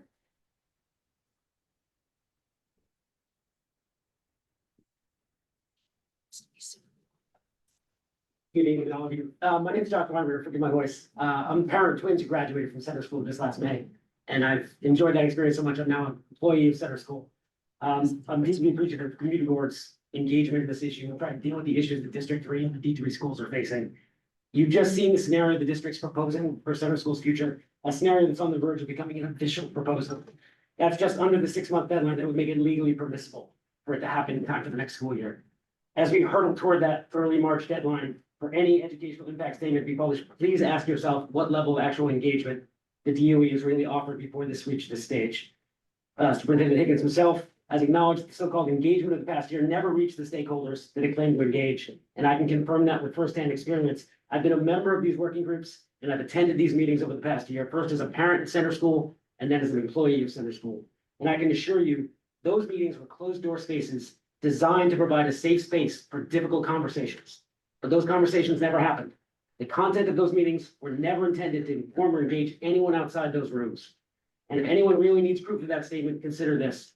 No one expected any real engagement with those stakeholders because no one asked for any feedback that those stakeholders would have provided. We were never told to go back to those people and not to bring those information back to those meetings. And here's another truth. That 61st Street location is a poor match for Center School's educational model. And the DOE agrees. It's tried at the last minute to respond to the Center School community's immediate and substantive objections. It has scrounged together inadequate makeshift improvements to the space. It's made as yet unfulfilled promises of supports from surrounding blocks in the neighborhood. It's dangled the hope to prioritize access to Riverside Park South, which isn't even ready for operation. It has suggested that we might find the services we need outside of the building that they propose moving us to. That's not community engagement. That's plugging holes after the fact in the ship that's already sunk. But I get it. PS9 is expanding from a current enrollment of 529 to 618. Center School can no longer stay in our building long term. And that's no longer a feasible solution for a problem that's been created by the Department of Enrollment. But we're no longer fighting the move. We're simply fighting for the DOE to truly embrace the parent and community engagement it claims to value. We're asking for time, the time required for a true process of engagement, one that would enable the center school community to collaborate with other stakeholders in identifying a location that's actually a match for center school's progressive and successful educational model. Time for center school to find its forever home, which 61st Street simply isn't, it can never be. And we're not asking for this community board to vote against the DOE's findings or time. decisions. I hope you'll ask me questions as the only center school employee in the room outside of my speaking time. But Dr. Higgins, I respect you and deeply, deeply appreciate your time here and the work you're willing to put in. You very profoundly told our community that you didn't start this process, but it's your responsibility to finish it. Thank you, Instead of Josh. inheriting a flawed process, please start one anew. The next speaker is Ashley.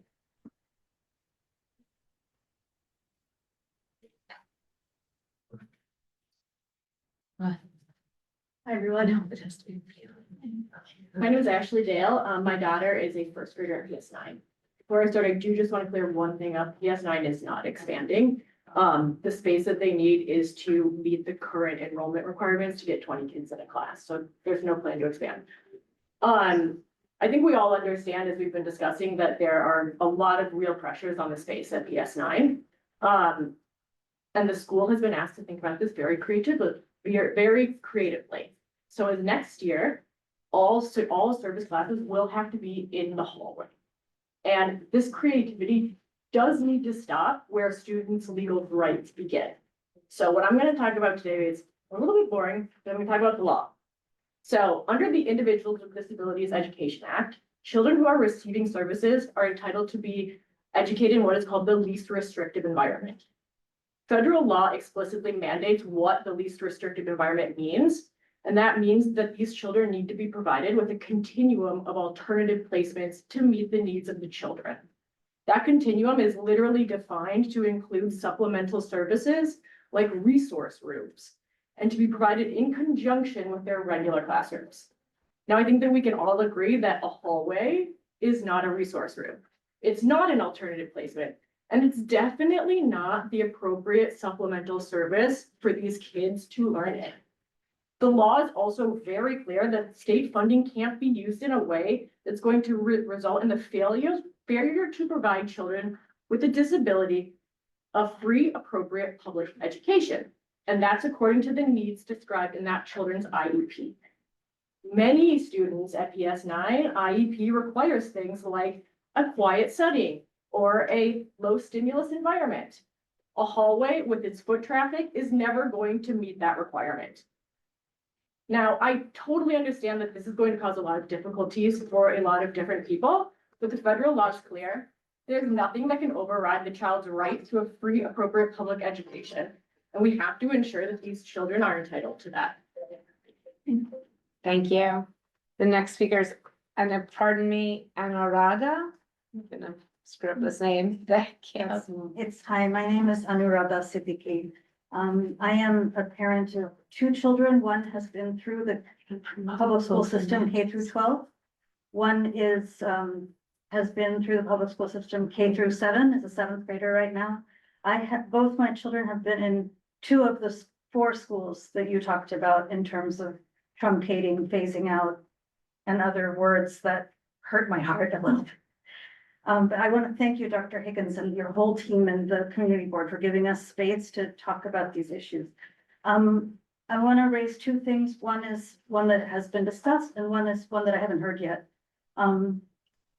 You have said that you've engaged families and that you want to engage families. I just want to reiterate what Mr. Gerstein said, what Mr. Weinberger said, that many families feel that they haven't been engaged at these 4 schools. I'm one of many parents at these 4 schools talking to each other a lot now, a lot more in the last 2 weeks than we ever have. And regardless of this he says, she says, it kind of doesn't matter. What matters is moving forward in a way that makes sense, that makes families feel that they are really engaged at this point, if not going back to the fall or whenever these working group meetings happen. The other thing I really want to say, and I'm just pleading with you to hear me, is that I really respect the challenges you've laid out, the complexities, and also your aspirations. I am a child of immigrants, and education is the only reason I'm standing here right now. But I want to say that thinking quantitatively about this problem isn't the only right way to think. Children at a middle school age have qualitative developmental issues. You know that as principal. And I really think that these particular middle schoolers who, if they learned to read at all, learned during a pandemic lockdown, and they grew up in a time when they were phasing back into school, they had had so many social emotional issues. I am pleading with you to give the families of these 4 schools time. Thank you. Please don't do this stuff by September. It will really damage a lot of families in the district. And then we're gonna go to Melissa in person, but we're promoting both Amandas on the Zoom. If you can just say yes to the promotion, then you can speak. Okay, yeah. One Amanda's unzoomed, go unmuted, go. Is it me? Okay, Yes. Amanda Montero. Okay. Hi, I'm Amanda Montero. I am a parent of a second grader at PS9. I'm also a social worker. Thank you, Dr. Higgins, for sharing all of this information tonight, and thank you for the opportunity to speak. You know, my daughter, who might be behind me in this moment, or has an IEP. But as a social worker, I'm also tied to the development of all children within the elementary school age group, which are particularly vulnerable at this age. My concern is really the time of which we're making these decisions. It looks like from what Dr. Higgins presented, there was a good faith effort to explore all available options. I understand that not every stakeholder, every single individual within each stakeholder group was akin to every single part of the conversation. However, given the process that exists, it looks like we've explored in terms of addressing the classroom class size law. And if that has been the case, then I trust that we really cannot wait any longer for a decision. I think a year from now, 2 years from now are not going to provide additional resources. My understanding is there's no capital expense to create new spaces outside of what actually already exists within the district. And so if all good faith efforts have been made, I really encourage that we move forward in regards to PS9 in order, because childhood development simply doesn't wait. And so we can't ask our kids to wait any longer. So thank you so much for your time and this opportunity to speak.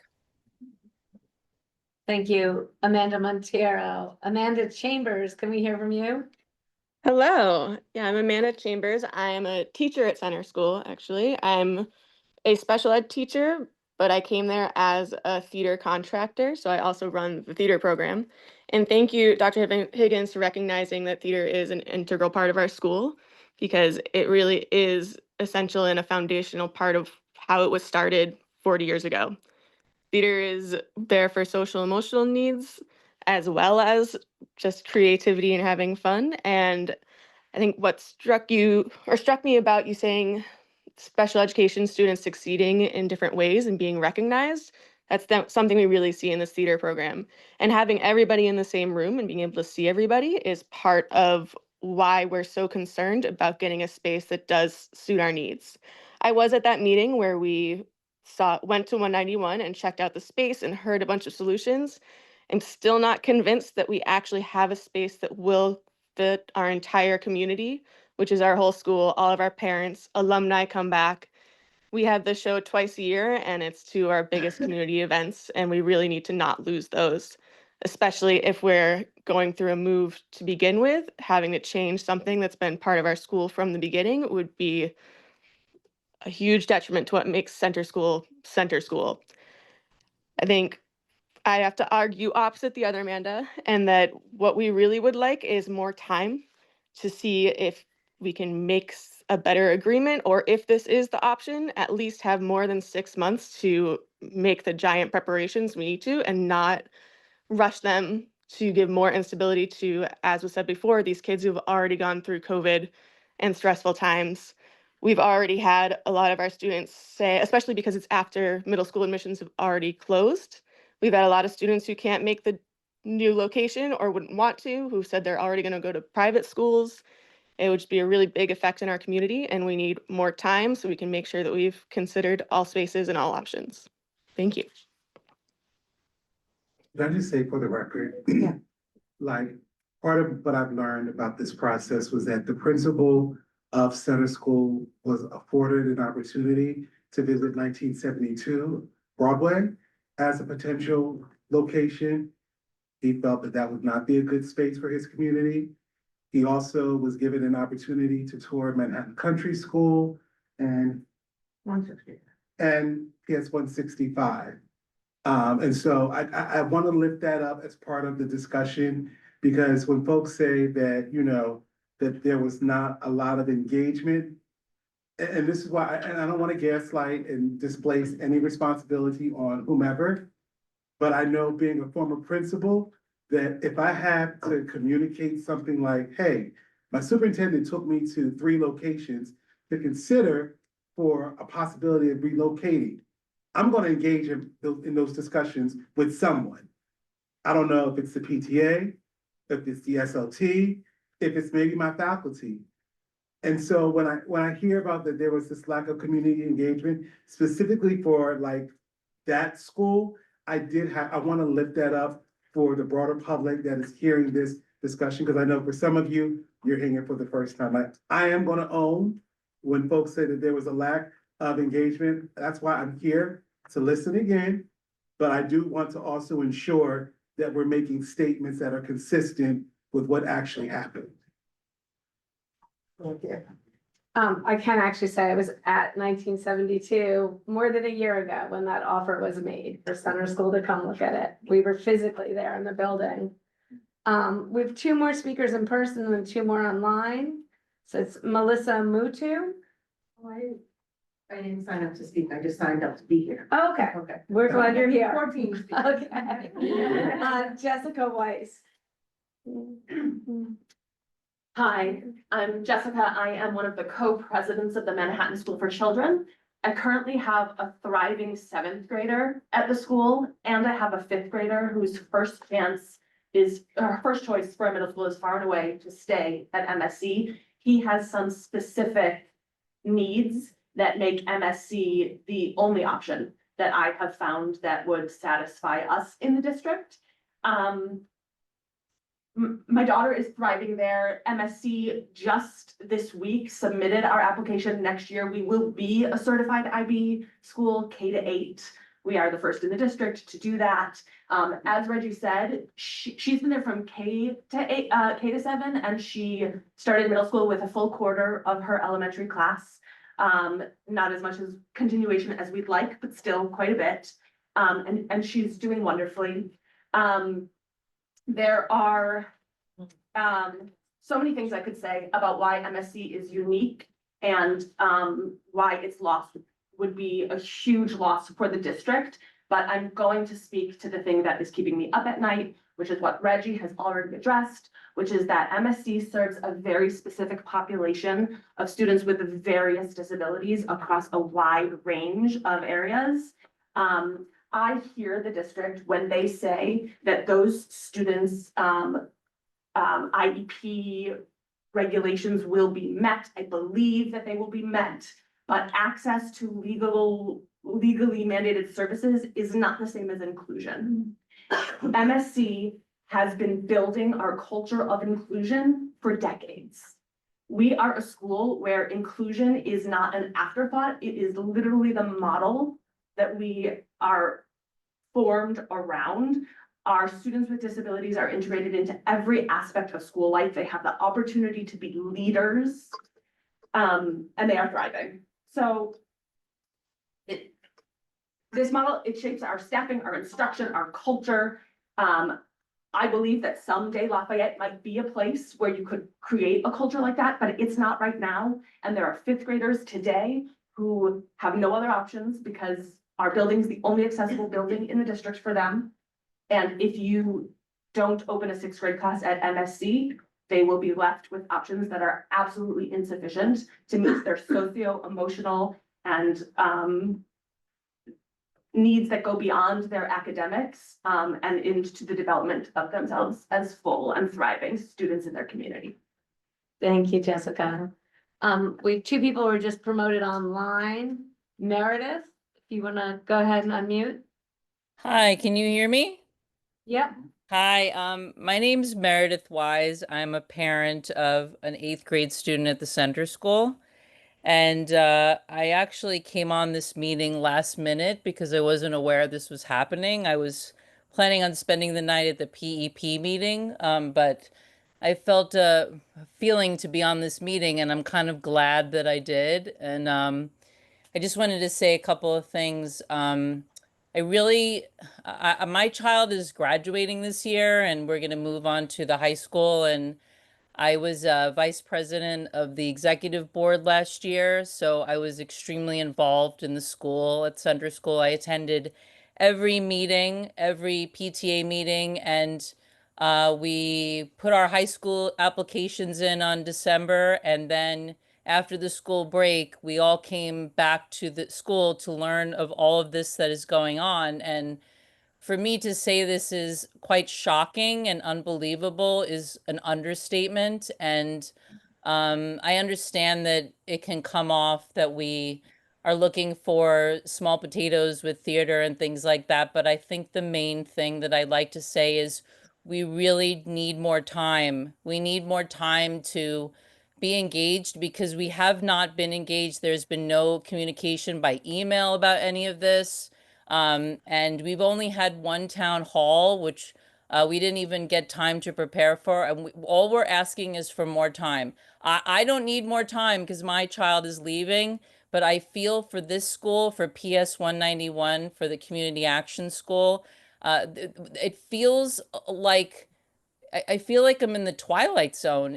I really am shocked that everyone is sitting here saying that all this parent engagement and communication went on when I myself was on the board last year and I was in every single meeting, and I'm not a peep about any of this. And I'm very concerned about all the families that are being impacted by this in all the schools.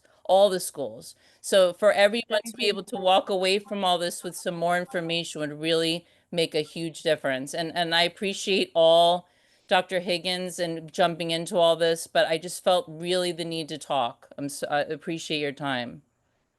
Thank you, Meredith. And Angie, you can go ahead and unmute.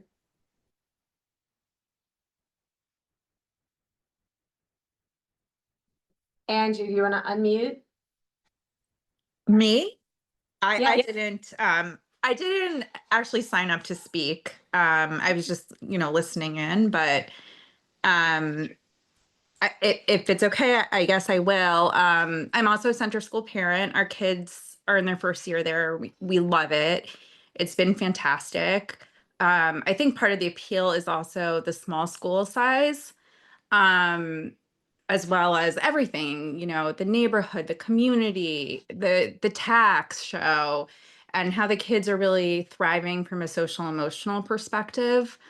And I guess we were just really surprised to hear about all of this, moving and all of that. And, Mr. O'Reilly, I have total faith in him. And I totally believe him when he says that, the school was shown several options, including the former Century 21 building, and a few others, but like Manhattan Country Day, but that none of them were really viable because the Century 21 building, for instance, it was really outfitted for preschool children, with, small toilets and things like that. And then Manhattan Country Day didn't meet the DOE's standard. And then I don't know if there was another one.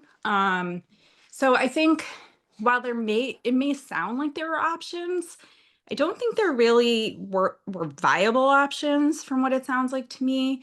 And, I understand that we're going to need to be flexible, given the current climate.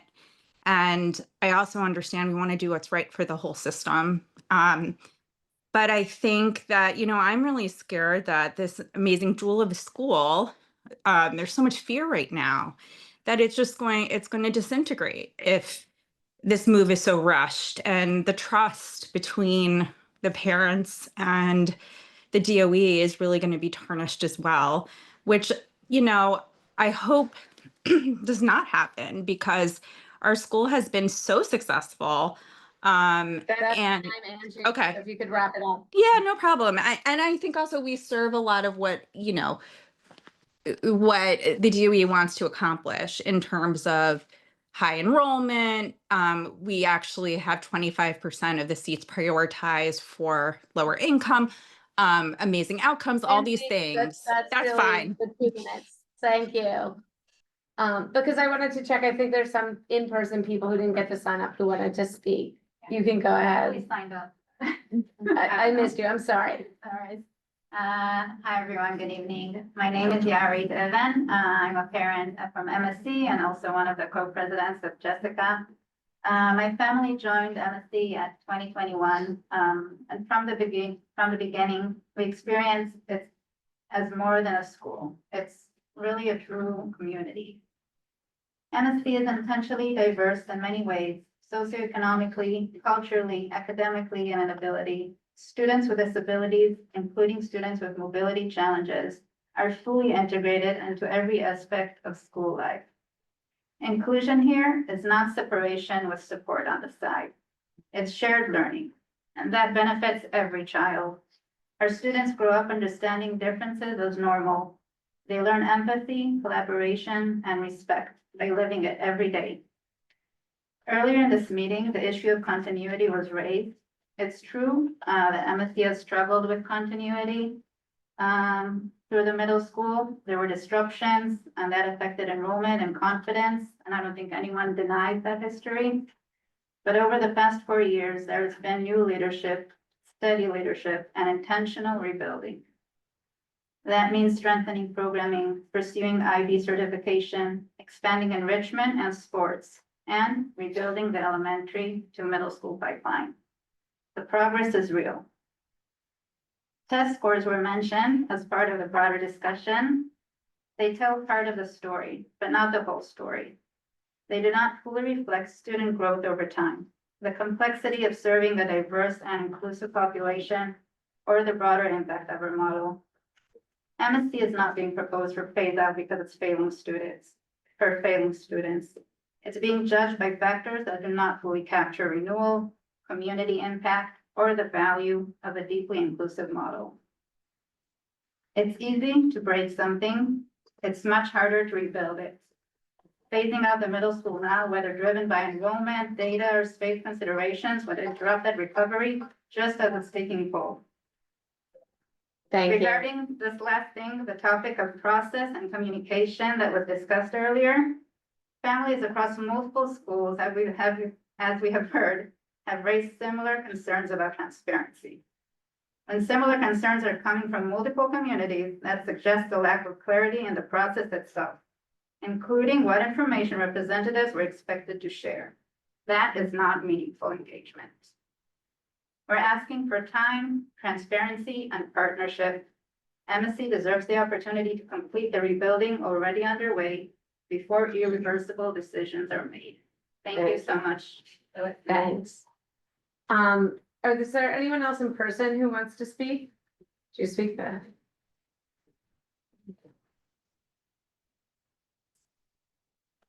Thank you, Tracy, thank you. My name is Lauren Buck, I'm the parent coordinator at PS9. I've been through PS9 with my children. I've been a District 3 parent for 12 years. My kids are now in high school. I only need a couple seconds because I want to clarify a few things. PS9 enrollment is not increasing. We need 13 extra rooms to support our children that are in the school currently. So when somebody comes in and says, oh, you're getting 69 more students, that is not true. We're getting our 100 kindergarten seats like we always do. Nothing's changing. As far as I know, as far as everybody that I speak to knows, that's what's happening. We need to have this happen fast, soon, quick for our students. I feel terrible. We're friends. We work together at schools. We do drives together. We love each other at schools. But unfortunately, we're out of room, we're out of space. It's not working anymore for either one of us. I'm sorry. The only thing that hurts me is that right now, they're not my friends anymore. They come into my office, so we don't, Josh, yes, you're, but there's so much animosity right now in this building that it hurts.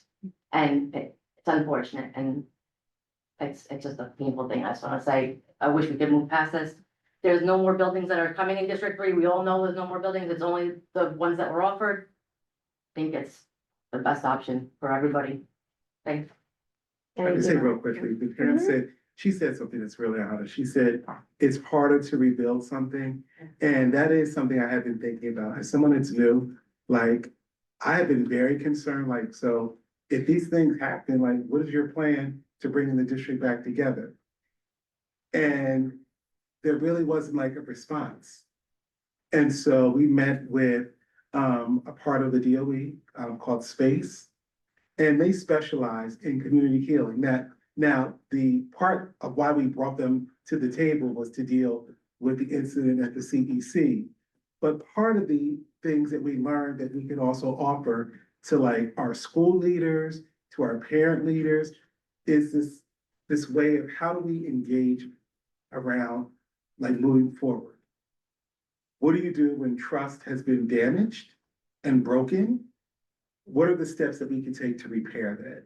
And I think it requires, like any relationship, a willingness to acknowledge where there's hurt and harm has happened. And that there's a willingness for folks to try to enter to the space that we want to build something and move forward.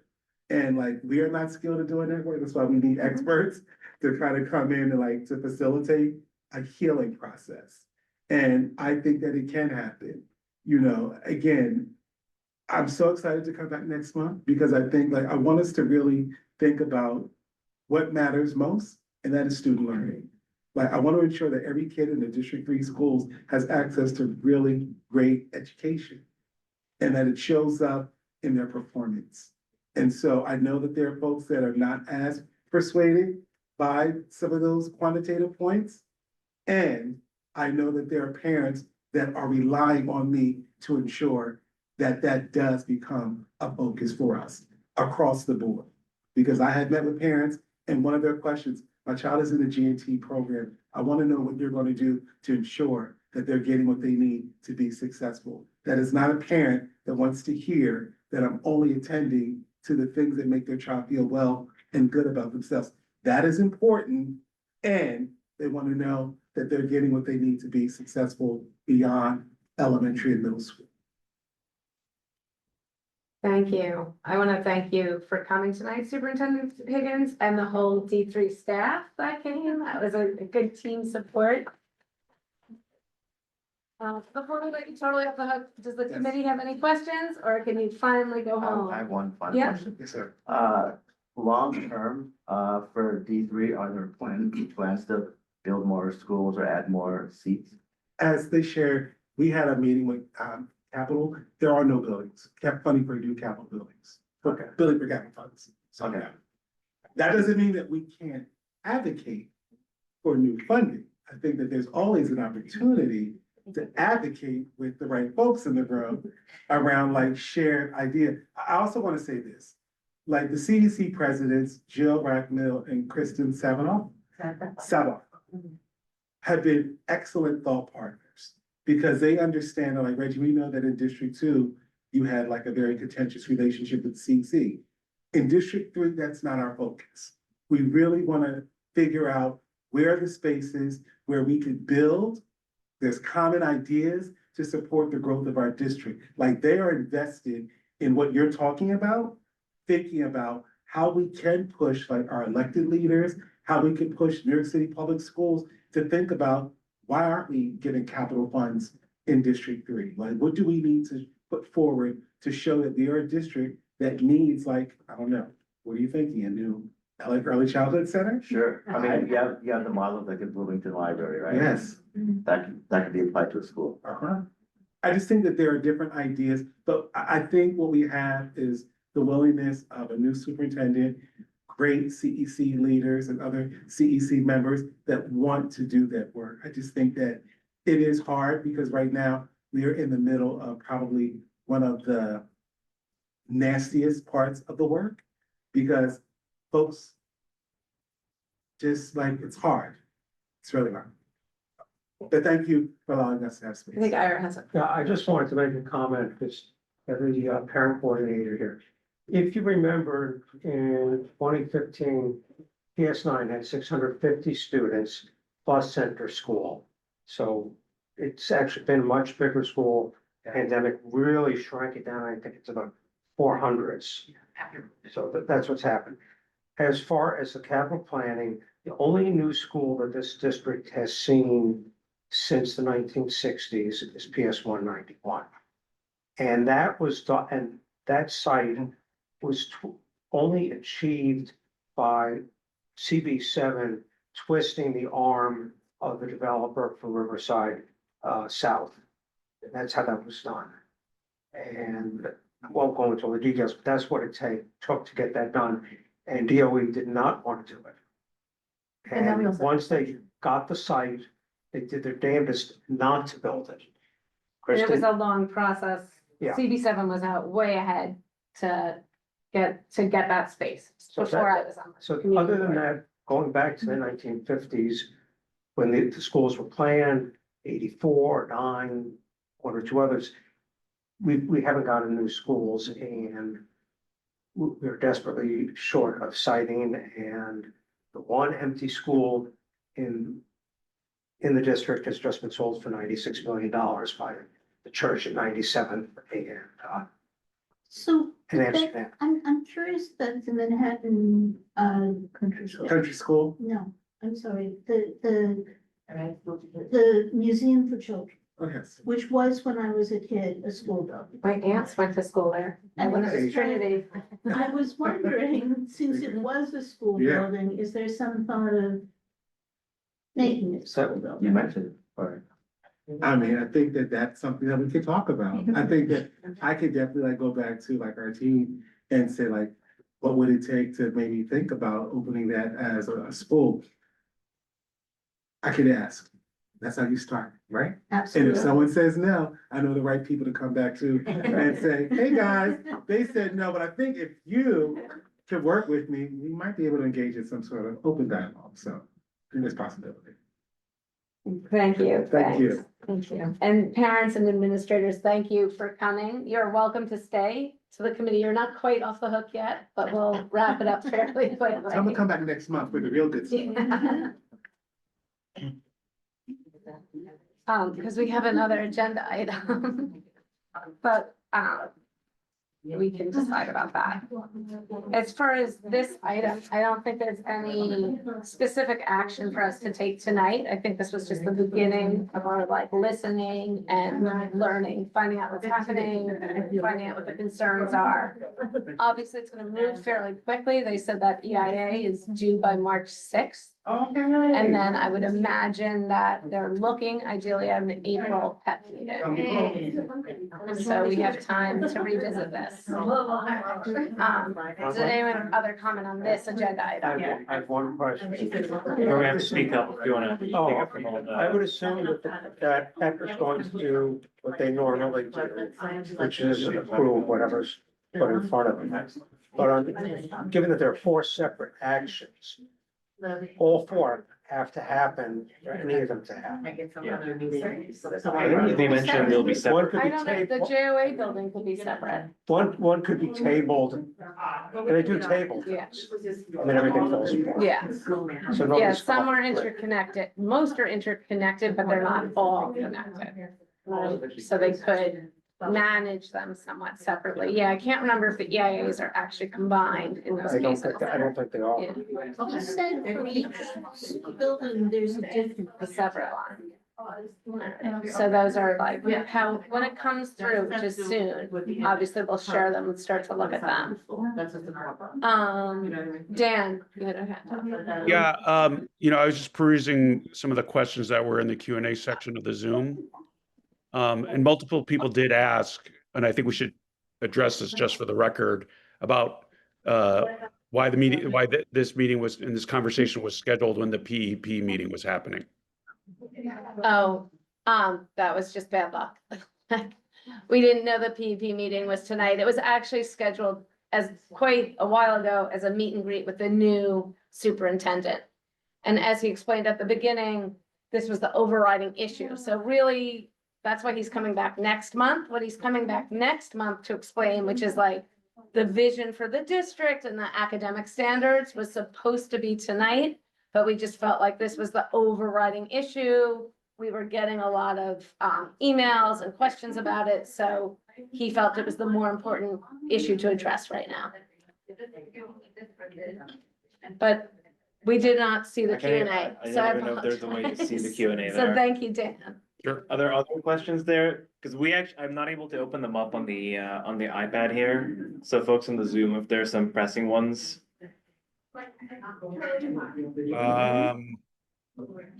People were asking whether there were minutes from prior meetings. Our minutes are just No. on YouTube. From the District 3 leadership. Oh, that's beyond my ambit. Sorry, we missed him. But he did refer to SLT minutes for each school that was involved. Okay.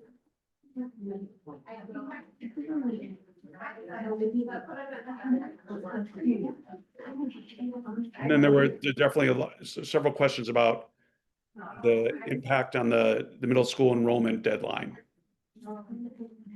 Okay, what we can do, since I'm sorry, I didn't know we had a Q&A function, is we can just elevate those questions. I can send them on to the superintendent and hopefully we get an answer about them. So like, well, for example, Yeah. when middle school applications are in and cannot be changed, how can these proposed changes be announced after the opportunity to submit MS Middle School Choices has passed? Okay. Thank you for sharing that with us as a committee, because it's an opinion as well as a question, so it's good to hear.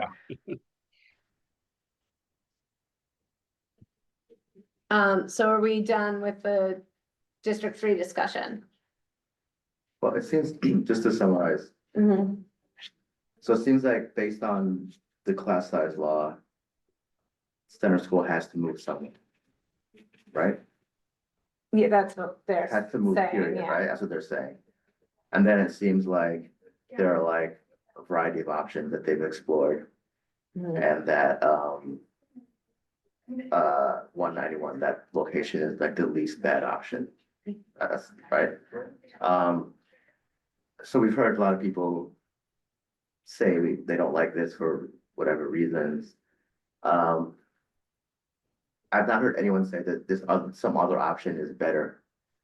No one's even made that argument. Right, there hasn't been we want to be wherever, like a E option. Seems like because of the options are actually worse.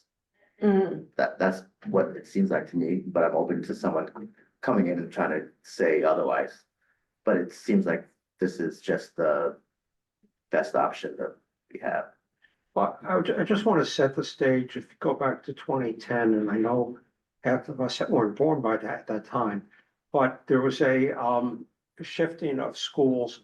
Center was at 199. They moved that to PS9. Anderson was at PS9. They moved that to the O'Shea building. 144 building, yeah, Yeah. yeah. Sorry, I'm getting everything confused. And then I think there was another move in there somewhere, which I can't quite remember, I think. Because something had to come out of. But it would be similar. I don't There's know a- if we can. I mean, Schools that was in that building died. Sorry, Right, SEMA? that was actually the original high school. $5,000 for IMG. Original high school that was in the building. No, hang on a second, SEMA's Actually, speaking. you're the one that was like, can you please lock this in for me? Oh, Oh, she's talking to her family. Seema, you're unmuted unless you're trying to speak. I knew I We're shouldn't have not locked that in. Meeting, mute quickly. I'm gonna just mute her. Anyhow, there have been moves before. And then there was one other. move. I'll be calm. And then they created 452 at the same time, which moved into the space that the closed school went to. Yes. And this was all done on very short notice too. Those are two different situations. IS 44 closed And that was one. And that's school where that four closed, fifty-two And went. then there was West Side, West West Prep moved West- up to, 145. yeah. It's hard to remember all this 15 years later and all of the moves. I think there were actually more moves in that case and actually created one new school. In a whole new school. And 452 didn't even have its own when it opened. Yeah. So it's not unprecedented. If it, schools definitely Yeah. get moved, that's just the reality. Yeah. The reason why we rely on having like a really tight time frame written into the chancellor's regulations is because I've never seen them not push it to the very legal end. And that's why we made sure, like, some advocate before us made sure that those dates were in there. In an ideal world, it would be longer, but I have to say, I've gone through a lot of things that have gone to the PEP. I've never seen it with any extra wiggle room, unfortunately. Not to say that that's a good process to go forward. I'm just saying that's what the experience has been. Has this mayor appointed his representatives yet? I don't know. I'm not sure what the status on the PEP is right That now. would be enough. Yeah, He's not allowed to until June. What? The current mayor isn't allowed to replace the last mayor's PEP members until June. until June. All right, so Ah. who's in is in right now. Okay. Yeah. But I do think part of what we'll think of is that they are like a series of moves in my mind, right? It's the PS9 Center School building. That's the impact on 191, which would have to be truncated. And then the next batch would be all of the moves within the Joan of Arc building, which is the phasing out of community action school and the truncating of the MSC middle school grades. I'm not clear why both need to take place. MSC and CS at the same time? Yeah. Yeah, I was wondering too, if there's a way to phase in or what I the mean, footprints are for those It's not schools. that, I mean, Lafayette is in demand, but it's not like it's exploding in size. So I just didn't understand it, the logic behind doing both pieces and doing them both at the same time. A few years ago, there was a proposal on the table to turn Lafayette into a 6-12. And he actually wanted to move, the principal wanted to move the building. Move out of that building to a something Harlem location. That did not happen, obviously. Yeah, I think that we don't have all the details. We didn't ask as much about like the actual footprint in that Joan of Arc building, like who's taking up what spaces. I do agree with them when they said the building's a little chaotic, like schools kind of got thrown in there in the weird way. There also are like a few small spaces. The superintendent's office is in that building. And the CEC has an office that's like a closet and part of It's what it's was the old, once the balcony auditorium to the balcony. auditorium. There is also, by the way, no reason that the district office or the CEC office have to be in that building. They can move completely, but they don't buy you a lot of space. They get 3 or 4 classrooms. You get 3, I think.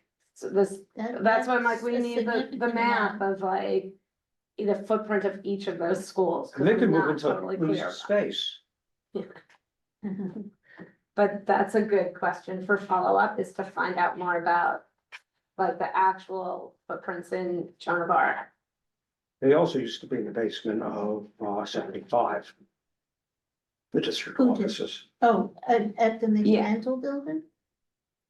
And No, then I'm the Oh, no, Dickerson. no, okay. Yeah, yeah, the offices can move, of all the things that can move in the district, that, That's whatever. the easiest. Yeah, move those around, but they just, I think it's bang for your buck, they're not that big, Right, but yeah, Lafayette doesn't need the whole building. yeah. So I really can't figure out why they need to push everyone out of the building. Yeah, and if they could get like a couple more classrooms, could they then meet the class size mandate? It just seems to me Yeah. bigger than class size mandate. Yeah, it's like for them, an expansion for them, where they're Yeah. just meeting. Whereas PS9 was very clear that their concern is about class size mandate. Yeah.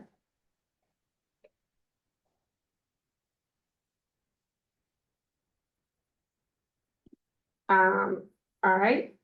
Any other things on that? I have a feeling we will revisit this at our next meeting. I don't think it is done. Have any of the electeds gotten involved in this discussion in a way that they're visible, or is this staying below that? radar? Nobody has been visible yet, but I can reach out and find out what's going on with our local electeds. I mean, it is several electeds. Yeah, and the borough president, because we're the Yeah. community And we have board. New elected. Eric Botcher is. Oh, you're right, Eric's new in this district, yeah. And he's pretty active in stuff, actually. Yeah.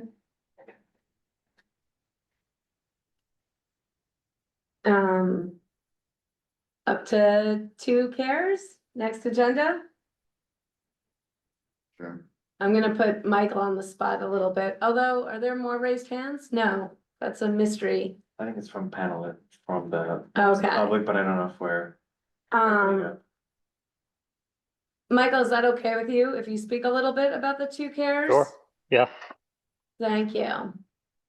Just give me a second. I just want to pull something up in the background, but and apologies, I was dark earlier, but trying to get the baby to sleep, so the room was dark.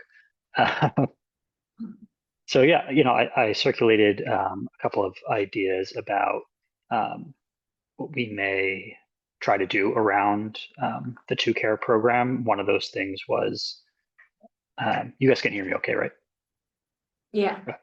One of those was a letter which was drafted, circulated around for any comments. I don't think that anyone came back with anything, but the intention there was really just to try to get more information about the program, overview the goals, criteria, timelines, clarify how families can apply, how the seats are allocated, how it's going to integrate. I'm taking Ira's feedback from the last meeting with the 3K and pre-K system, the impact on other sort of non-public childcare options, and then just provide an opportunity for constituents to provide feedback, something we're hearing a lot tonight. So basically, I think it dovetails pretty nicely into what we were hearing about later in the education process for people, wanting to get information early, to participate early.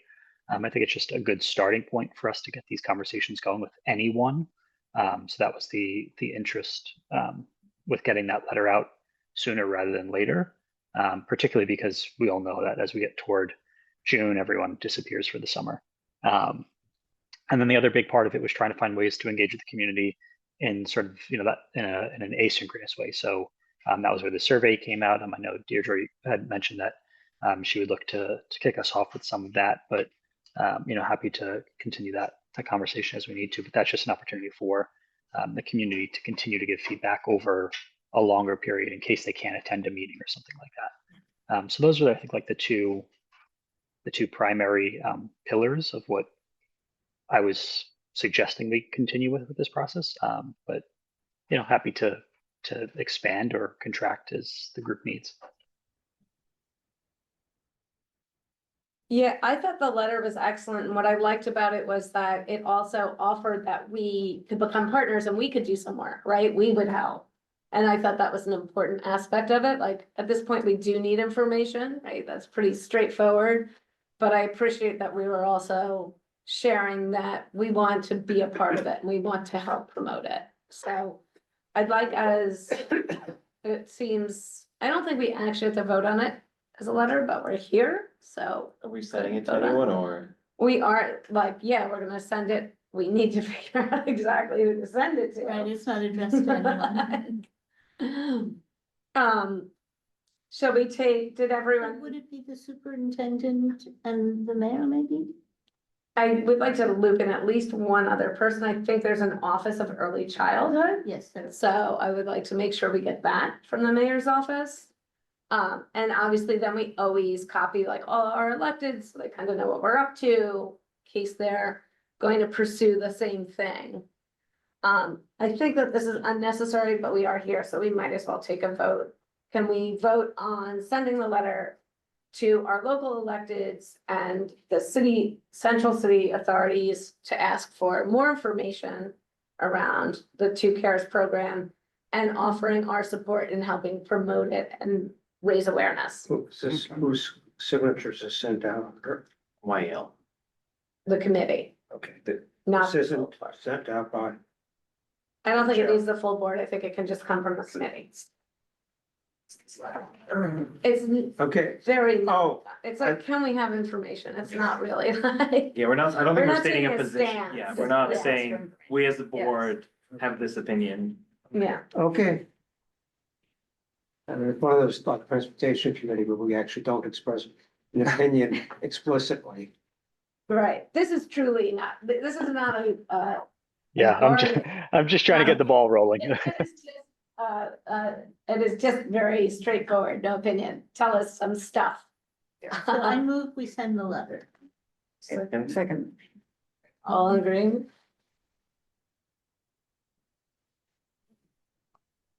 I saw 1, 2, and I got here. Wait, I couldn't raise my hand as Deirdre, yes. Sorry. 4. Kevin, are you? I'm trying to figure out, I clicked on the wrong button. I'm voting for it, so I apologize. We thought, yeah. Oh, there we go. Okay. Okay, just count those real quick. So that's 5 there, and then I think. Yeah. Okay. Wonderful, yeah, there you go. It is late, and I do think that we should probably get close to closing the meeting. But I do think that the 2 cares, my concern is I don't want to be pushing it back too far.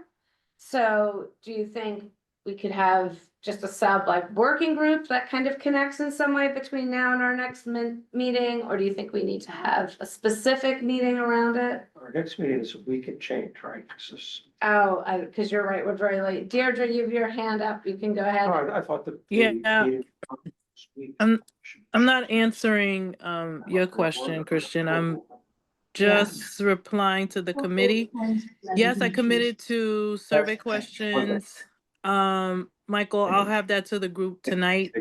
Work has been hell. I don't know how many questions. I'm just gonna start with like 10. And the group could chime in and we could figure out what do you want to do and move forward. But yeah, I'll email And that to the group tonight.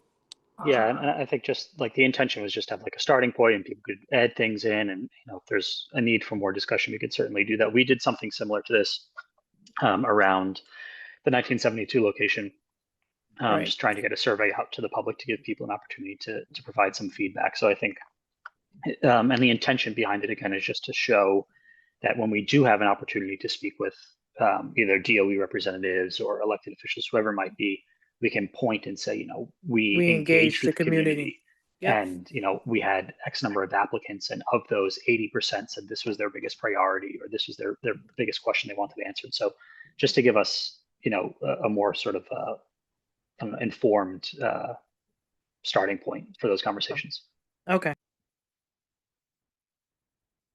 And Dan, go ahead. I just wanted to flag for you and the committee that several parents from the center school in the Q&A section were taking issue with some of the statements made about that there were no other options being presented by the center school for alternative locations.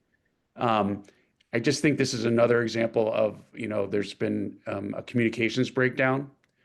And given the level of frustration among these parents, I'm not necessarily saying taking a side or anything, just that I think it would be constructive to give them a chance to raise their concerns at the next meeting and have a dialogue about if there's not going to be other options considered, why. Yeah, I mean, right now, we're saying this is gonna be an agenda item for our next meeting again, even though we promised the superintendent he could give his sales pitch. You know what they really want? They want another ascension. But We need another Ascension building to come online, but it you was go sold for talk to the. it was sold for parish. $96,000, Yeah. $96 million. Right. So unless the archdiocese is starting to pony up a ton of buildings in the neighborhood, there's not another Ascension. No, Right. St. Gregory is the Geneva school right Yeah. now. And the St. Gregory Church proper Did it merge? It went to another church. It's like somebody in St. Gregory now. Say it's, St. Gregory is now at 96th in Amsterdam. Okay. The St. church- Gregory the Great. Yeah. Best known for the Bergen brothers, short stay there. And my first Holy Communion. Okay, well, in all deference to you, for us old geezers, the Bergen brothers are a little more point of reference, except for those of us who know you, in which case, obviously, that's the first one. Dan, is there more that we're missing in that Q&A box? Yes. Yeah, I mean, there's quite a lot of chatter. You know, it is an unfortunate situation with the two meetings taking place. But as Kristen, as you pointed out, you know, there was no, you know, malintention with this. Our meeting moved. Things were on the agenda before. It was decided that this is how this meeting was going to be utilized. So, you know, I can appreciate that it feels like there's a lack of opportunity for people to engage. The commissioner, superintendent, will be back at the next meeting. I know it doesn't meet the timeline of March 6th that people are calling out, but we did also hear quite a robust opinion from members of the community as well. What's that? We also have a comment link. But Do you want to maybe notch one episode without me? And I'll catch up tomorrow. Can someone somehow? mute Seema again? Okay, Yeah. but only one I episode. don't have mics in our meetings. Write the email first, yeah. No, Thank you. I don't know if people are still on the Zoom meeting, but could we maybe drop the, we have a comment link. It's in, again, our crazy website, CB7 website on the calendar. If you click on this meeting, the full agenda comes up and there is a link in there for a comment sheet. We also are collating and bringing together all of the emails we receive at the CB7 email address. We've received quite a few, right? And we're putting them into a spreadsheet. We've shared it with the committee so everybody can see it. So that's another avenue. I'm sorry that this was the same night as the PEP. I actually didn't know that until I was walking here. The CEC seems to be more concerned with other issues right now. Yeah, and they have a second meeting this week or next week soon. Could maybe someone who's on the Zoom, because I don't wanna mess around with the iPad, I can't find the Q&A or the chat here. Somebody who's in the Zoom, could they drop the link just for people who are still like, cause I can promote PEPs, but. Just to. Igor, to be honest, to be blunt with you, I don't think that's going to mollify anyone. And actually, Igor, what I just did was I copy and pasted the entire questions into a Word document, and I could just share that with the committee. Oh, thank you, Kevin. That's Thank you. very helpful. Yeah, because last time I messed around with this, I just accidentally closed the Zoom and I don't wanna do that, and I wasn't able to see the option. Listen, this might not be viable, but again, I think in terms of trying to play our role as advocate, is to try and maybe broker a conversation with the superintendent's office before the deadline. With just one school community or with all the school communities? Ideally all, but again, it's hard to have an honest conversation about how to do this fairly if one group of people feel like the facts aren't, there's not agreement on the facts. You're right. Right. Again, I can't be in a position to take sides, but there's clearly a lot of frustration from the center school parents about that they're disputing some of the characterizations.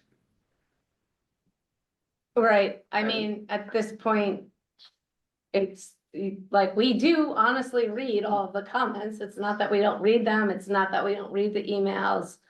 We are having another meeting next month.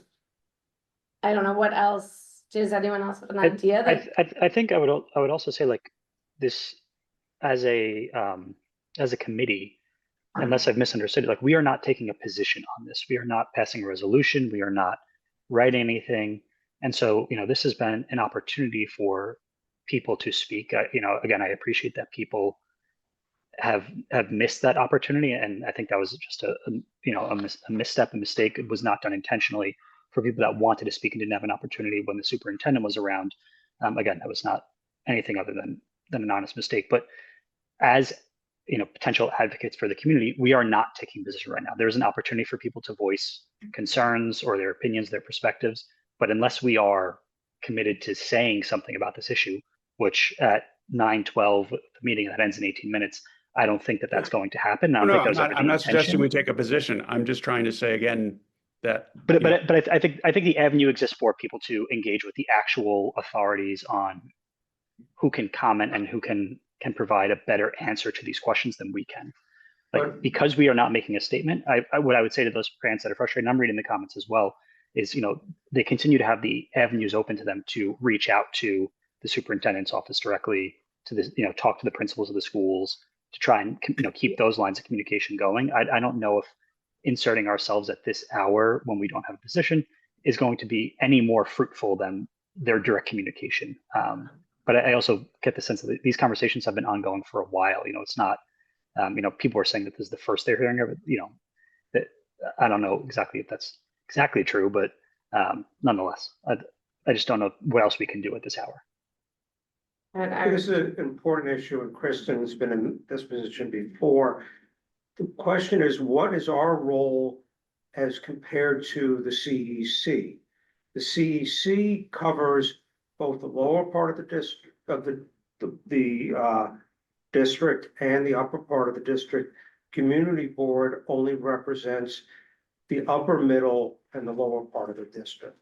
So we have somewhat different roles, and what our ability to do and what our ability to address is different. We look at it, the impact of the schools on the overall community, not just what is happening in the schools. CEC generally just looks at what's happening in the schools, and they have an established role in zoning. As I understand it, that's the only power that the CEC really has. They have a mandated role in zoning. They also do have some role under Chancellor's Rights A190. So Advisory though. Exactly. Like us. They give an advisory statement to the PEP. The PEP does not have to follow what the CEC does. If they don't follow what the CEC recommended, they have to explain themselves to the CEC. But it's not true power, right? They just give an explanation. Could we take some of the comments and some of the comments we received over the form, kind of distill them down to questions we can ask, and in advance of the next meeting, forward them to the superintendent's office so that when they come, rather than having people ask questions live, we can prepare the answers, they can speak, and we also give them a chance to speak on other issues, which they clearly want to. And that's something we can do. We can actually take all the community feedback and distill it down to sort of a series of questions. I think also educating the community may not know what the community board's role is. So we can't assume that everyone knows what we can and cannot do. And thinking about what Dan is saying, the committee was able to get the superintendent in this space. So maybe that's what, brought parents, attention and other constituents attention so quickly to this meeting. They feel that there's some authority that bringing certain key players to the table will benefit them.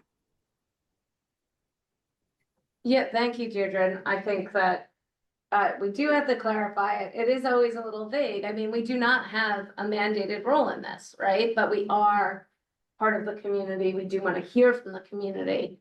So there are times that we could, we don't have to do anything, but I thought one first step was the opportunity to have the superintendent and speak with him. I like Igor's idea a lot that the people who are not able to be here tonight, we can elevate those questions, right? We can send them directly to the superintendent. We could take a position on it. Let's say we do, it would go through, the process would be, we would write a resolution in our committee, which then goes to the full board and would then pass the full board. All it would be is a resolution that said, Community Board 7 feels one way or another. We would copy probably the PEP into it and the other elected officials. Again, like, it would be our opinion on it, but it's not And the deadline mandated is in action. March, so that happen at the next full board, right? Well, It depends on when we set the PEP meeting. And people, people in the chat are like, they're bringing up March 6th deadline, just for community awareness. Like, That's not a deadline. First of all, March, this is not a deadline. no, but what I'm, sorry, I'm gonna go on. As far as I know, the March 6th is when the EIS comes out. It then goes through a process of public hearing. Right. And then after that, there is a reconciliation of comments, and then it goes to the PEP. PEP. So it's a process And when is that that? is at least, so the public comment period is 30 to 45 days.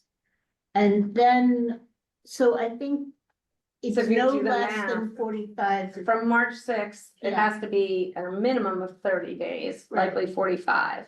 So that's somewhere in April. So the April, theoretically, if we have a meeting next month, we could Correct. have something ready for the full board in April, and then Yes. after that full board, it can get sent almost immediately. Yeah.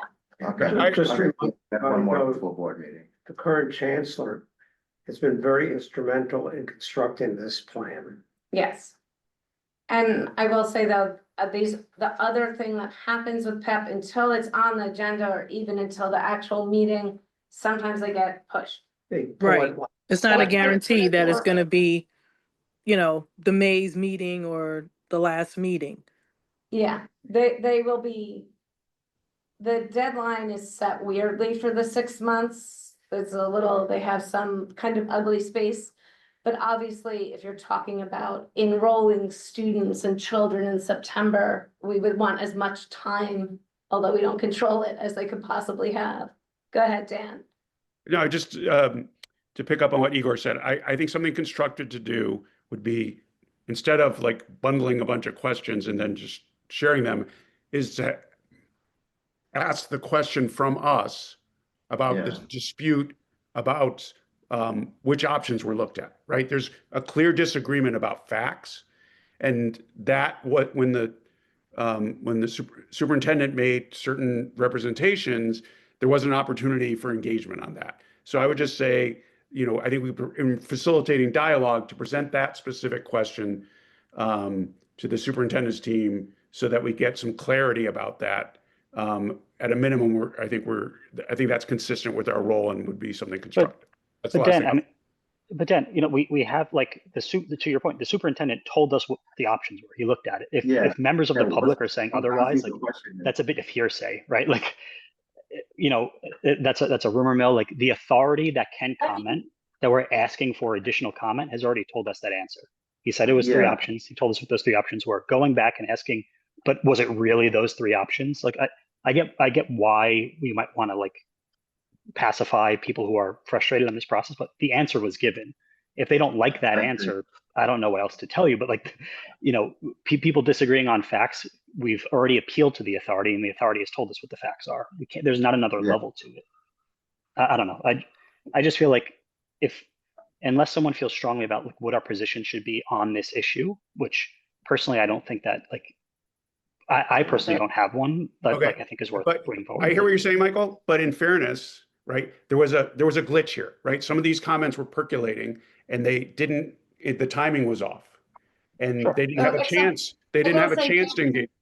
There was the opportunity to sign up as a That's speaker. true. That's true. I understand that.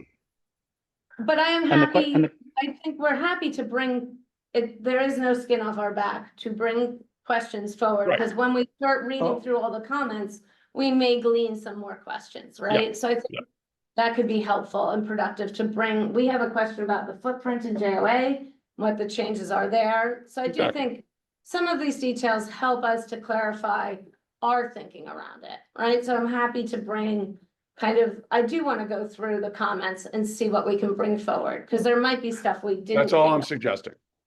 I'm sure there's stuff we didn't think of tonight. Do we bundle this with our comments on the EIS, or do we do it before the EIS? I don't think they're going I to. think do this I think before the before the EIS. Yeah, do Yeah. this to this, directly to the It's next superintendent. Friday. Yeah, but we can, honestly, we can look at this tonight. Without Yeah. EIS being part of our consideration. Yeah, Just do it. I know it's gonna be nonsense, but that's another story. you're right. They're long, I'll say that, but yes. Don't quote me on it. But we can put these questions together quickly. As a current public employee and hopefully not. for- All right, how are we doing on this meeting then? Have any motions? Motion to adjourn. I like that motion. It's a good one. All in favor? Aye. All right, thanks, everyone. Thank you. Have a Thanks. night. Good night. What do you say? You're all right?